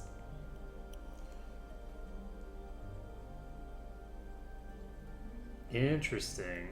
Also, I think... Am I a fighter right now? Oh, good. So I already swapped myself back to fighter. I didn't realize it. So we're good. So Alley of Lingering Sighs. And now I have one for you. Do you know what a Modron is? Yep. Then I shall tell you the tale of the clock and the quadron. Once upon a time there existed a Modron. It was a newly created, its logic fresh and untested, and it had come to Sigil following the commands of its Modron superiors. It knew nothing but the commands and dictates of obedience and passed along the orders of its superiors. For you see, Modrons are only aware of the commands of their immediate superiors. They have no grasp of higher authority, until this one. One day it came upon a small shop, within which there was a small clock that could no longer tell time. It was cracking along the edges, the wheels of its hands broken. The Modron immediately set itself to work at getting the parts to fix the broken clock. It made a new wooden housing for the clock's parts, replaced the bent springs, carefully filed and oiled the clockwork machinery, and carved new hands from the sparse metal available to it. The newly repaired clock's precise ticking reminded of the great gears of Mechanus, and it comforted it as much as any other thing may comfort a Modron. And what the Modron had never come to understand was that it truly loved this clock that it had set worked on, for reasons it could not explain, elected to remain in Sigil and be with the clock for the rest of its years. Interesting. The Lady's Suitor. This tale concerns the suitor of the Lady of Pain, one of many over the years. He was a young man who was obsessed with the mistress of Sigil. He saw her everywhere, in every corner of the city. He would hear the rustling of her robes, the scrape of her blades, and grew infatuated beyond all reason. He hoped that if he worshipped her, that he would be able to see her, and so worship her he did. He was found dead on the blood-soaked steps of his own home, grievous stab wounds covering the whole of his body. But his eyes were open wide, and upon his lips was a triumphant smile. Farad. I shall remember this tale, and now I have one for you. Once came a man who had experienced the most beautiful thing in the multiverse. It was his intention to place the experience within one of the Civic Fest Hall's sensory stones. Magical devices which held feelings and memories for an eternity, leaving them for others to partake of. But he thought about it. Wouldn't its being shared dilute the sensation? What? Okay. So he held it himself, precious thing that it was, and aged with the memory. But as he aged, the memory became tarnished and beaten, and he could no longer recall the glory of the experience. Ignis. The Execution. Once a murderer roamed Sigil's streets, a black-parted man by the name of Cossacks. He had been blessed by the Infernal Mother so that no one could strike him with the intent to harm, or they themselves would die. He reveled in his blessing, using it to start fights and murder anyone who crossed his path. During one of his murderous rages, he was captured by the Harmonium with nets and brought before the governors. The trial was short, final, Yet Cossacks laughed from the proceedings, knowing that no one among them could harm him without dying horribly. At the final day of his trial, he was proclaimed guilty and sentenced to death. Cossack's sentence proclaimed by the governors was this: confinement for thrice 30 days, during which time you shall give up your life, be declared dead, and your body removed when all signs of life cease. So, Cossacks laughed and dared any of them to try to harm him, yet the court was silent. The mercy killers led Cossacks to their prison and locked him in a dark, empty cell. There was no cot, no lights, and the only door was a steel grate in the ceiling. As they lowered him into the cell, the mercy killer told him, "In the corner of your cell you will find a chalice. It holds poison. Your death will be swift." "Aren't you going to execute me?" Cossack snarled at the guard. "No one shall lay a hand on you with intent to harm," came the mercy killer's reply. "Then I spit on your cowardice." Cossacks laughed, feeling for the chalice in the darkness, then hurling it at the wall, shattering it. Its poison dripping over the walls and dried until it was no more. "Come then, you will have to try and kill me now." But there was no response from the grate in the ceiling. It was then the Cossacks noticed the cell had no cot, no lights, and no food or water. All that remained was the shattered chalice, the poison gone, and for the first time, Cossacks knew the icy touch of death's approach. In twice 30 days, the grate opened, and Cossack's body, now cold, was taken from the cell. It had given up its life, and the execution had been taken out.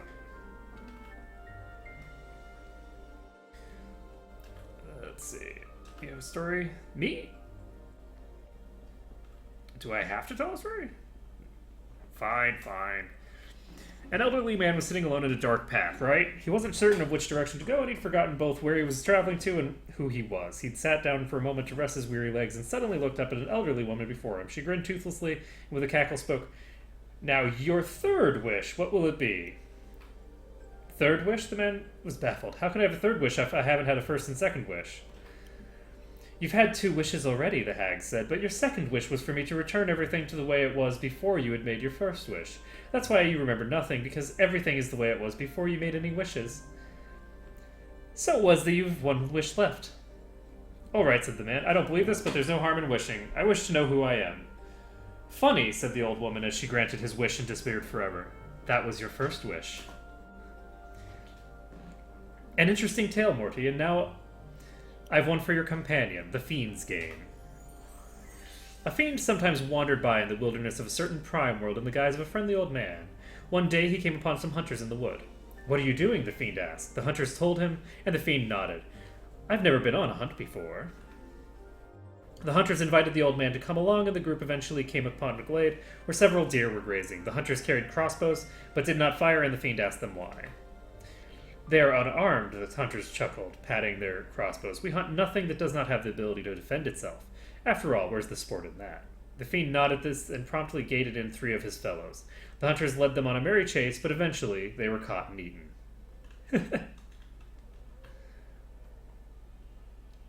So, let's see.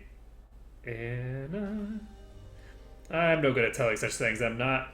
Do not be asking me for such nonsense now. But I'd very much like to hear your story. Alright, please share it. Come on already, Fiendly. You already have 1 tale you won't part with. Well, I know 1 story, but you might not like it. You won't, so don't go blaming me for choking it out of me. Go ahead. I had a story when I was a wee lass. This Burke's walking home real late near Anti-Peak and passes an old toothless crone in the dark and otherwise empty street. "Where are you going?" she asks him. "Home to me wife and Kip," he says. "Near the slag?" she asks him. "Sure enough," he says.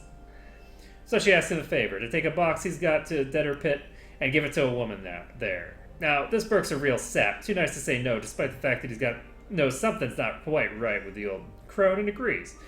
"But what's the woman's name?" he asks. "Where does she live? Where should I look for her if she's not by the Deader's Pit?" The woman hands him the box, a wooden thing wrapped in colored cloth, and tells him to just go, and she'll be there. Finally, she warns him, "And whatever you do, do not open the box."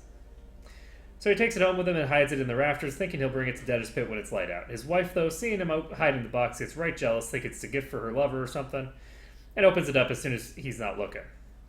Well, it turns out the box was full of gouged out eyes and severed male members, and the hair still on him. Her scream brought the Burke running. He remembered what the crone said, got right scared, and wrapped the box back up. He went out straight to Deader's Pit, and sure enough, there was another old hag waiting for him there. He hands her the box, and she says to him, "This box has been opened and looked into." The poor Burke tries to deny it, but she gets this dreadful look in her face. You have done something horrible, she tells him and disappears. That done, he hurries back to his kit.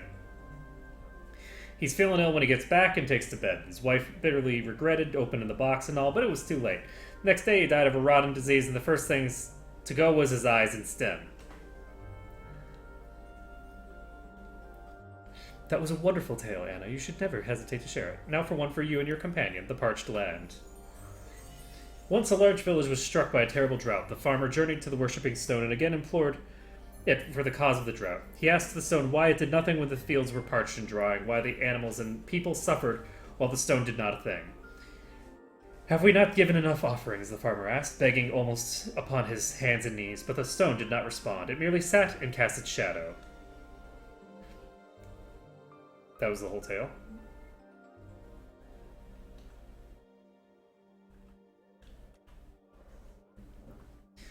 I shall impart the tale of Akali drowning. It tells the tale of Akali, a foolish Githzerai of myth who had become lost to the chaos of limbo. Normally, a single Githzerai might lose their focus and mental discipline to form the chaos around them into a small, habitable environment. Akali, however, has so many... Oh, so we've already seen this one. So, fascinating Dakon. Let me look at the...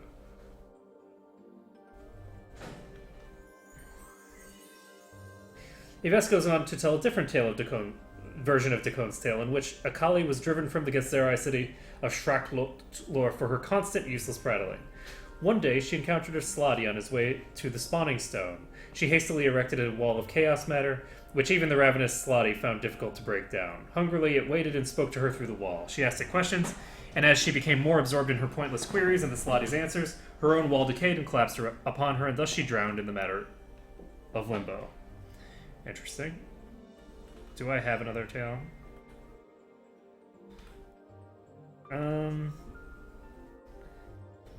Ravel. The tale of Ravel puzzles begins and ends with the question, what can change the nature of a man? Many were the times she posed this riddle to those who approached her, those who sought to glean from her the strange magics that she alone seemed to possess. All attempted to answer her query, but to no avail, and they found the price of her wrong answer to be a horrible fate, always more terrible than the last victims. To recount their various torments would be to speak of things... Torments? Would be to speak of things that nightmares are woven from. The tale strikes me in this way. Ravel herself knew not the answer to this question, but she lusted for such an answer. Only the why of the matter remained in question. Why did the nature of a man matter to one of the Grey Sisters, especially one of the powers of Ravel? It is said that she put the question to the Lady of Pain, not directly, but shouted it to Sigil itself, daring the lady to answer. When no reply was forthcoming, she wove terrible magics that threatened to open the cage and let the fury of the plains roll in like a wave. She received no answer other than banishment. To this day, no one knows the answer to Ravel's question, and now there is no one to petition, for Ravel herself is gone, lost to the plains. Wait, there's more. Though my tale ends with Ravel's demise, there are some that claim the hag still lives. There's a silent prostitute here who once talked of such things, but she speaks no longer. If she would speak to you, she might tell you more of Ravel. So what else can you tell me about her? Echo? I once heard a tale of a girl who knew the word that, if spoken, would undo the multiverse. Perhaps this is Echo. Ask Delora, though. I understand she's sometimes meets with one who knew Echo before she stopped speaking. And...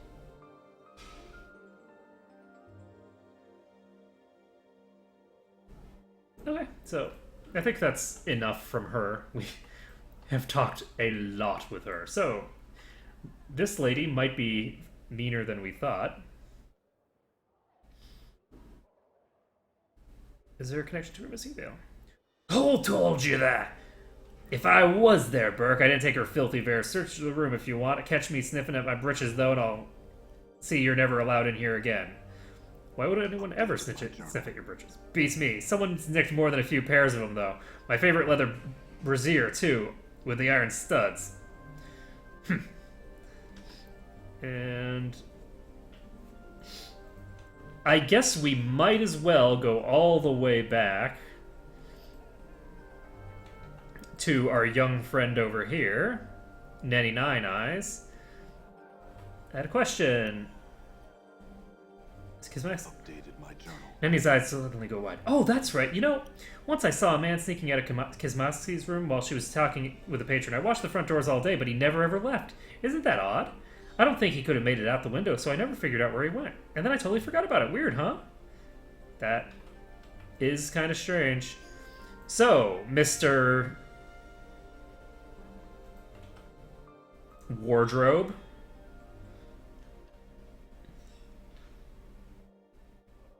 So, Nenny told me she saw a man leaving Kamaxi Addertongue's room. I think that was you, Lewis. You think? Think? How could you be so alarmingly rude, so ludicrously presumptuous as to sport forth such an accusation without being absolutely certain of your charges? How dare you, impertinent, brassy cur? Why, I oughta. As Lewis rails and curses, his drawers open and close, and you notice a small bundle of crimson cloth tucked away alongside some clothes. The repeated opening and closing of the armor drawers makes it difficult to grab, however. I have 17 decks, I'm going to try for it. You succeed in yanking the cloth, a translucent crimson veil, from the armoire. Tucking it away, you notice it is perfumed with light, exotic, and most pleasant fragrance. Damn it, you rogue, blackguard, scoundrel! You give that back this instant. That's not yours. That is an exceedingly personal garment that belongs to a lady of this establishment, and they would not appreciate you fondling their private things. But it's alright for you, you wouldn't pervert? I'm not doing anything so criminal and malicious as you are. I'm merely soaking in the sensations necessary for my growth as an individual. What the hell, even? Why are there a bunch of dirty rat charms here? Hi. What's up? I'm gone. That's weird. Okay, so we now have this woman's veil, which has another woman's scent on it, but we haven't found the bras. Yes, I found it in this red veil. Journal. Oh, how simply wonderful. She takes the veil from your hands, mutters a few words over it, and returns it to you. She shakes out her crimson hair, and in moments you are surrounded by the most intensely exotic and arousing scent you've ever had the pleasure of smelling. It does it not? And as you have done a favor for me, so I shall perform one for you. Stand close to me, scarred one. Okay. You step closer to Vivian. She takes out your hand and, turning it over, takes a single cautious sniff of your wrist. Whew! Vinegar, or embalming fluid? Here, I'll remove this smell from you. She mutters a few strange syllables, and a light tingling sensation spreads over your skin. In moments, the chemical reek lessens substantially. There, how is that?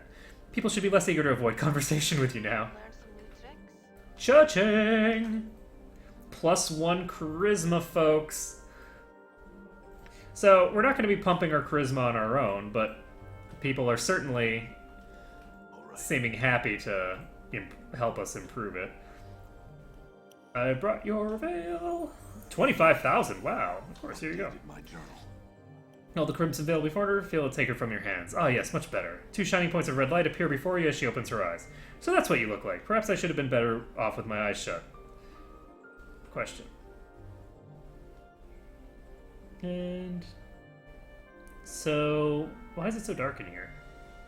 At first it was because I'd lost my crimson veil, but now I don't know. Perhaps I've grown accustomed to dealing with my patrons in this manner, and have grown to enjoy it. In time, I imagine I will tire of it and venture out into Sigil once more, but for now, I'm comfortable here. Alright, well. So, Marissa has gotten her veil back, so it seems that she did in fact steal it. The only person whose things we have not gotten back is Kamaxi's. And interestingly enough, we don't seem to be able to get her stuff back. So, I guess we've just got the pervert just chilling there. How may I help you? Let's see. Would you like to join me? Who's to say she'll be coming with us? We do not need the likes of her, so we don't. Bar that fiendly. I'm all for succubus coming with us. The powers that know that you're about as fun as a passing caltrip through your bowels. You'd best lash your bone box skull, or I'll rat you so hard they'll be picking the teeth off of the spire. Travel with you? That's rather forward of you. Alright, you're a sensate. Surely there must be a limit to how much you can learn here. I think you would be surprised. If you want me to accompany you on your travels, I need far more compelling reason than that. You mean you wouldn't be interested in traveling with an immortal amnesiac who is searching for the plains for himself? Oh, I would be extremely interested. Such a suggestion is intriguing, make no mistake about that. Then would you like to travel with me? If you wish me to, then there is something you must do for me. There are 10 students in this establishment. I would have you speak with all of them, then return to me with your thoughts. Then we shall see if you can travel together or not. Alright. Updated my journal. So, All right. I've spoken to a decent portion of them, I think. I'm gone. And we have somebody that we need to talk to. I'm going to try to finish this business first. So, we have... Okay, so we need to go to the Pacific Fest Hall, but first... The first thing we need to do is pop back over to the west, and we're going to grab our thinger over here. We're basically going to be getting some letters from the printer guy. The print shop's over here. Alright, so we're going to go up to this place. We're going to get some letters indicating that someone's having an affair of some sort, just for the hell of it, apparently. It should work out interestingly, to be sure. And I'd like to print up a love letter for me. A love letter, eh? Fine, it'll cost you, though. Let's call it, 100 coins. You look desperate for this. How about a discount? I don't think so, friend. 100 coins or nothing. Fine. This will do, I'm sure. Okay, farewell. So, this is a passionate, steamy, and rather graphic love letter. Who it's to and who it's from, however, are quite vague. So we're supposed to give this love letter to the other guy and imply that it's from... All right. There. That's the second festival. And imply that it's from... or to his fiancée, because she just enjoys trolling, apparently. Salavesh the Onyx. Splinter, Sensate, Jolmy. Jumble Murdersons.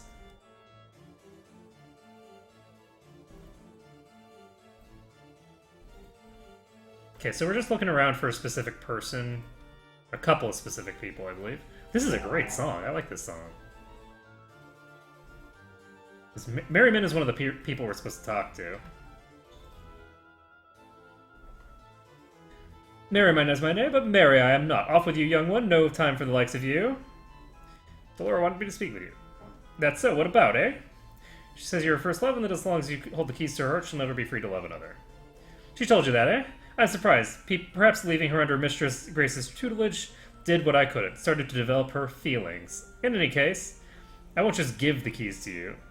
Wait, those are literally the keys to her heart? That they are. Delora's a construct. Didn't you know that? A creature of sorcery and clockwork mechanics she is, and one of the finest creations. Oh, my finest creations. But cold, without emotion or character. I brought her to the brothel and set her, so that she could not leave, in the hopes that the constant contact with so many others would begin to develop her own personality. The keys are the tools used to set her. She wants them because she feels they're limiting her personal growth now, I suspect. So why not just return them to her? Because I'm become a cruel and bitter old man who sees he can get something out of you. Okay, what do you want? I want to forget. I've lived almost 150 years now, and I've seen every sensory stone I've cared to in this grand hall. I've little time left to live, and I'm weak to go out to search a wholly new experiences, so I need to find a way to forget them all. That way I can start my final days. How can I help? I need something. Some item, some concoction that will allow me to forget. Like a drop from the river Styx, something like that. Okay.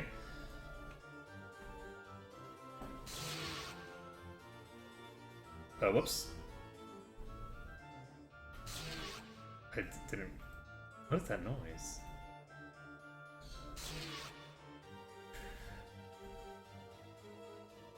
So there's something going on in one of these rooms, I assume.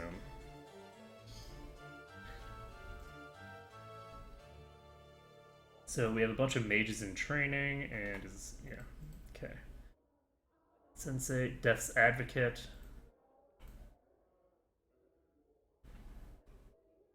Thieves in training. So this guild has like their entire... I mean, it makes sense. They have their own shebang here. So let's see, warrior training. Let's see. Keys to her heart, source of Ferret's bodies for Emmerich. Mokai.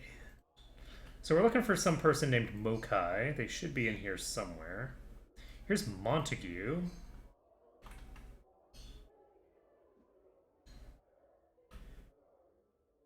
And to thee, Sir Hale, what do you wish of me? I need to speak to you about Juliet. I overheard her speaking at the brothel. She's having an affair, you know. Thou speak falsely. I would have thee present me proof before I took thy claim as true. Well, I found these letters. Alas, 'tis true. She has found another who loves her passionately. A heartache is a sensei's fate. I think I shall move on to another love and let this other suitor have her, considering the passion of his words. Wait, this is a ruse. Eh? What does this stuff speak of? She's trying to trick you into being more passionate. And why did she not simply say something? I don't think that it occurred to her. Apparently not, so what should be done? Turnabout is fair play. I say ignore the chit. Act distant and unconcerned. That'll spice things up considerably. Truly? Trust me, kid. Start ignoring her, created from friction, leave her wondering, and they'll be clawing all over to discover what the matter is. Right, Chief?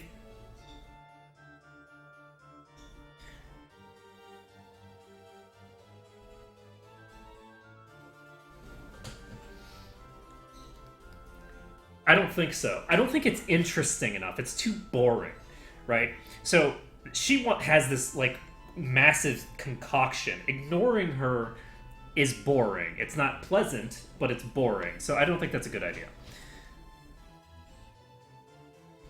I think that you should say that you're having an affair. Such advice could be dangerous, but it will no doubt spur her to examine our relationship and fight to keep it. It shall be done. How shall it be committed? I'll handle it. I'll say I found you with another woman. All right then, it shall be as thou say. Oh, this is so fun. And a farewell to thee as well, sir. Now, I've things to attend to. Should we meet again, we might speak more on the matter. I love it. So, Mertwin the Headless. Oh, I love it so much. So now, we're just wandering around, back and forth, acting like these people are having affairs on each other. Because we can. So that leads to Under Sigil. Is there anything over here of interest? The Advocate. Namel.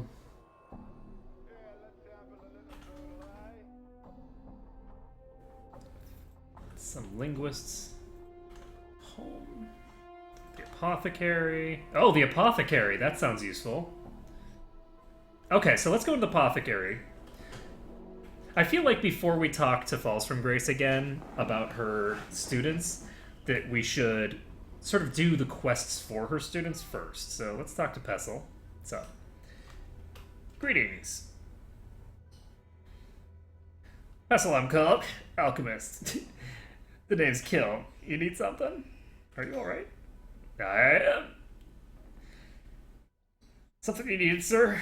Whew. What happened to you?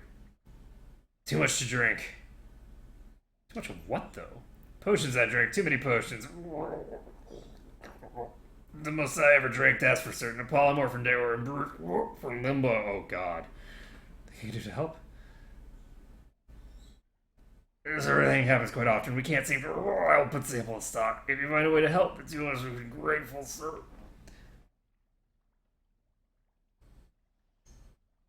Okay.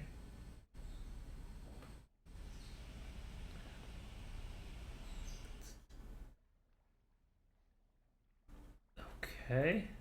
All right. So, do I have some way of helping him? I would think Dispel Magic, but I don't think I have that spell. Endure. In enduring, grow strong. Like, I don't think any of my characters have Dispel.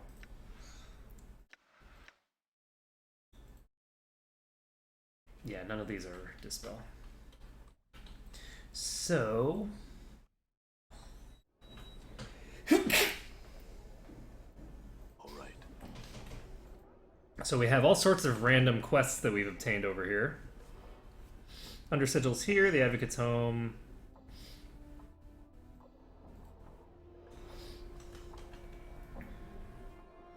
So Jolmy wants to talk to me, whoever that is. I'm a messenger, sir, who seeks a man it said cannot die, a scarred man for whom death is nothing but the most trivial of annoyances. You match the admittedly vague description I was given, sir, and I'd wondered if that was you. Yep, that's me. A message for you, then, sir. Mistress Jolmy of the House Siema, a lady of high standing, has sent me. Mistress Jolmy will meet you in the Civic Fest Hall, where she will make a proposal, of which I know nothing, mind you. Should you choose to seek her out, she wears green silks trimmed with gold and has hair the color of blue steel. That is the extent of my message, sir. Farewell. Okay, farewell. I already know where the Civic Fest Hall is. I've already been there. And we can save the game. And we can talk to Juliet.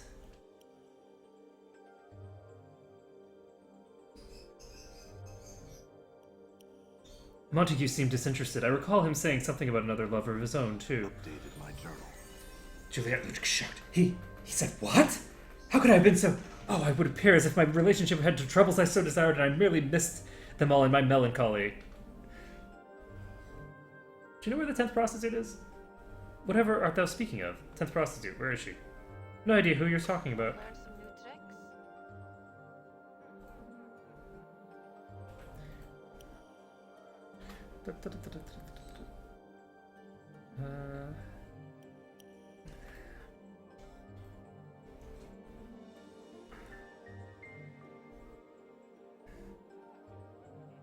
I had some questions. The 10th? No, there's only 9 of us. There's always 9 prostitutes, unless Mistress Grace has made some recent change I don't know about. Okay. Okay, so I found him, but he doesn't want to do it yet. I'm gonna go down here. We'll see if there's anything about this 10th person down here. And this is a very nice looking place, actually. This has got, like, flowers and shit. This is a really cool environment. What are these?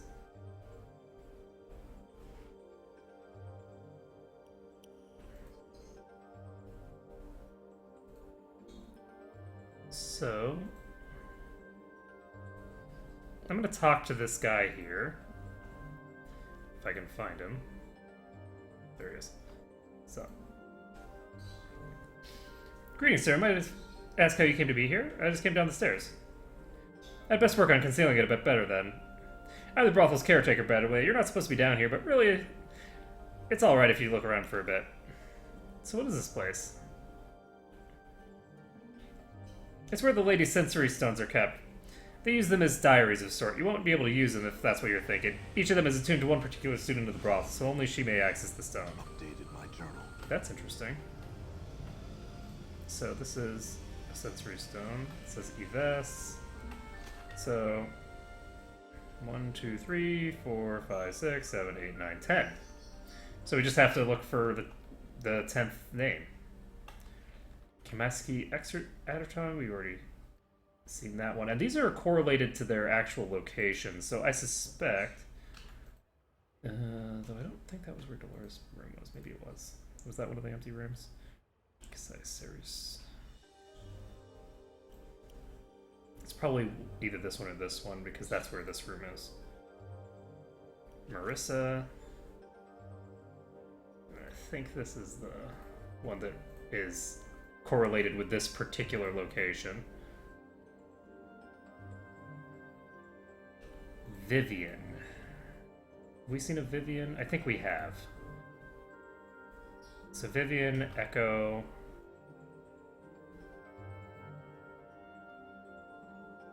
Nenny...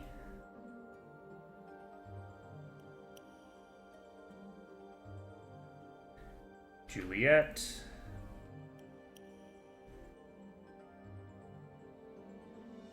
This grayish white stone, held in a mesh of engraved silver bands, pulses with light. Something is once inscribed in its base, but the writing has been scoured away.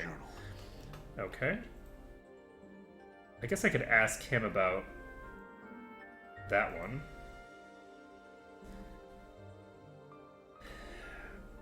Okay.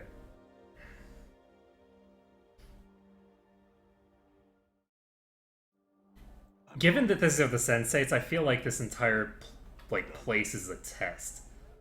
So I'm gonna talk to Marissa.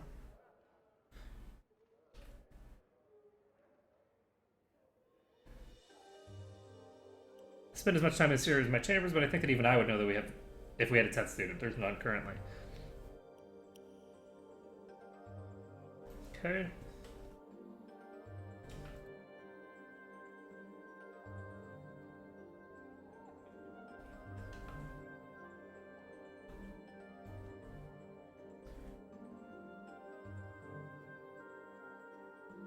Alright, so questions. Okay, I don't think I can ask them about that. I'm gonna ask Lewis a question.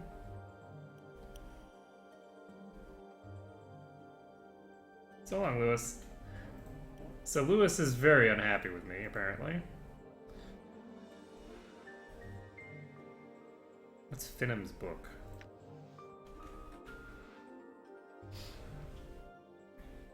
Oh, research. There's a linguist down south, so. I couldn't find the 10th student. How curious.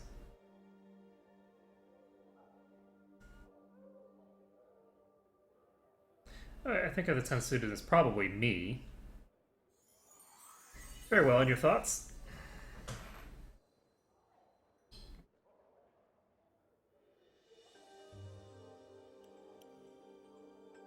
You should get rid of all the armoires and use them as firewood. Let's see.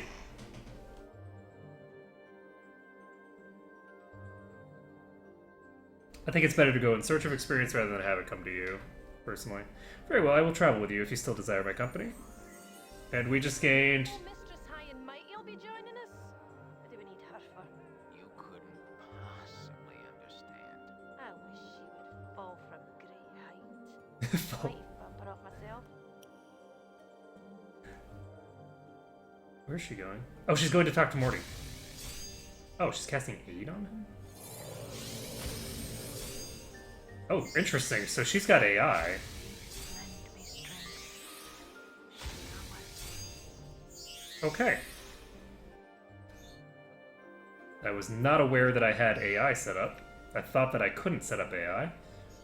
Maybe that's just the default. And let's see. We're going to go ahead and put detect traps up to 100. And then from then on, we'll be able to just pump I'm gone. other stuff. So, we've now got Fall from Grace in our party. And let's take a look. She has 100% fire resistance and electric resistance. Wow, she's got really good stats. She's even got 2 attacks as a priest. She does not have a spellbook. And Blessing...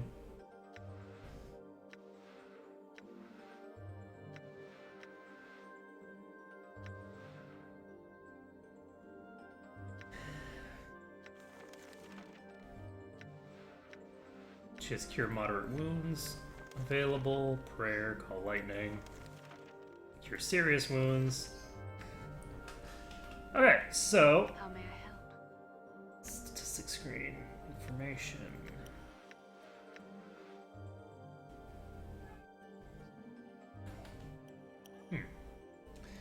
I do not know.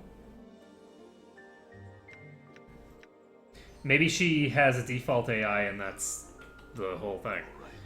Okay, so Echo, we need to find someone.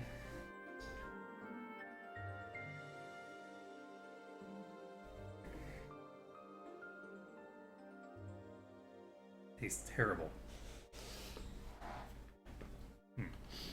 Okay, so let's see. Resolve a bar tab. And the Curse of Stench. Let's take a look at that. Curse of Stench is upper wards. And Fat Balding Man in orange. Done. I mean, it could be this guy over here, Eli Havelock.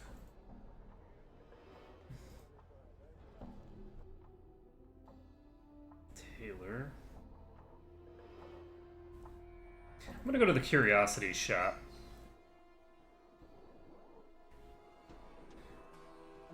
I feel like the Curiosity Shop seems potentially useful. So this is the Clerk's Ward. Oh, the other guy's in the upper ward, so it's definitely not this guy here. Clerk's Ward Thug? Why are there thugs here? Done.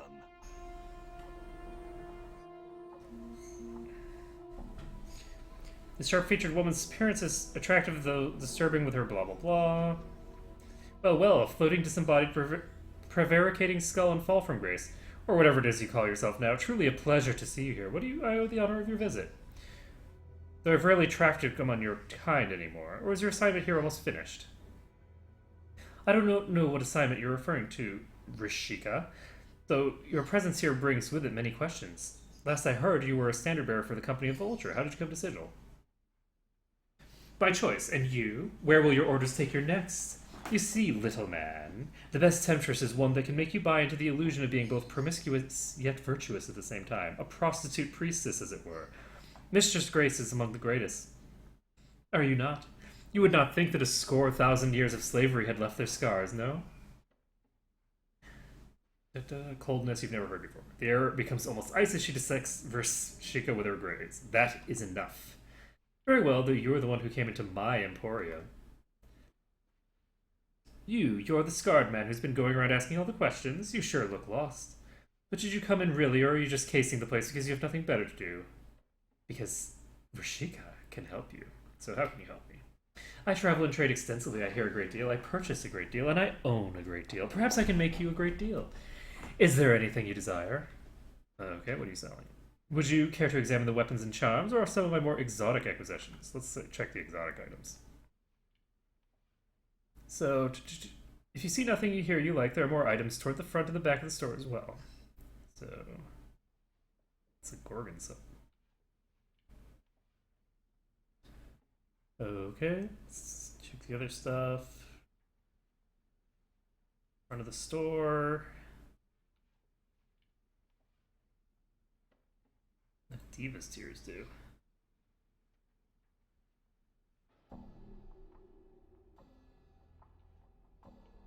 I'll take them. Okay, exotic items. Back in the store. I'm basically looking for something that might be useful to me. Giver's ring. Have almost invisibility. Alright. So, I am actually going to have to head out for now. I'll get back to this later. I'll probably be starting up again tomorrow. I think we made some pretty decent progress today between this stream and the previous stream. All things considered, things are going pretty well. So that's going to be it for today. Next time we will continue with this place. We will finish up this ward and move on to the next. I guess in the meantime, I will take a look at that tier I found. Where is it? Where'd it go?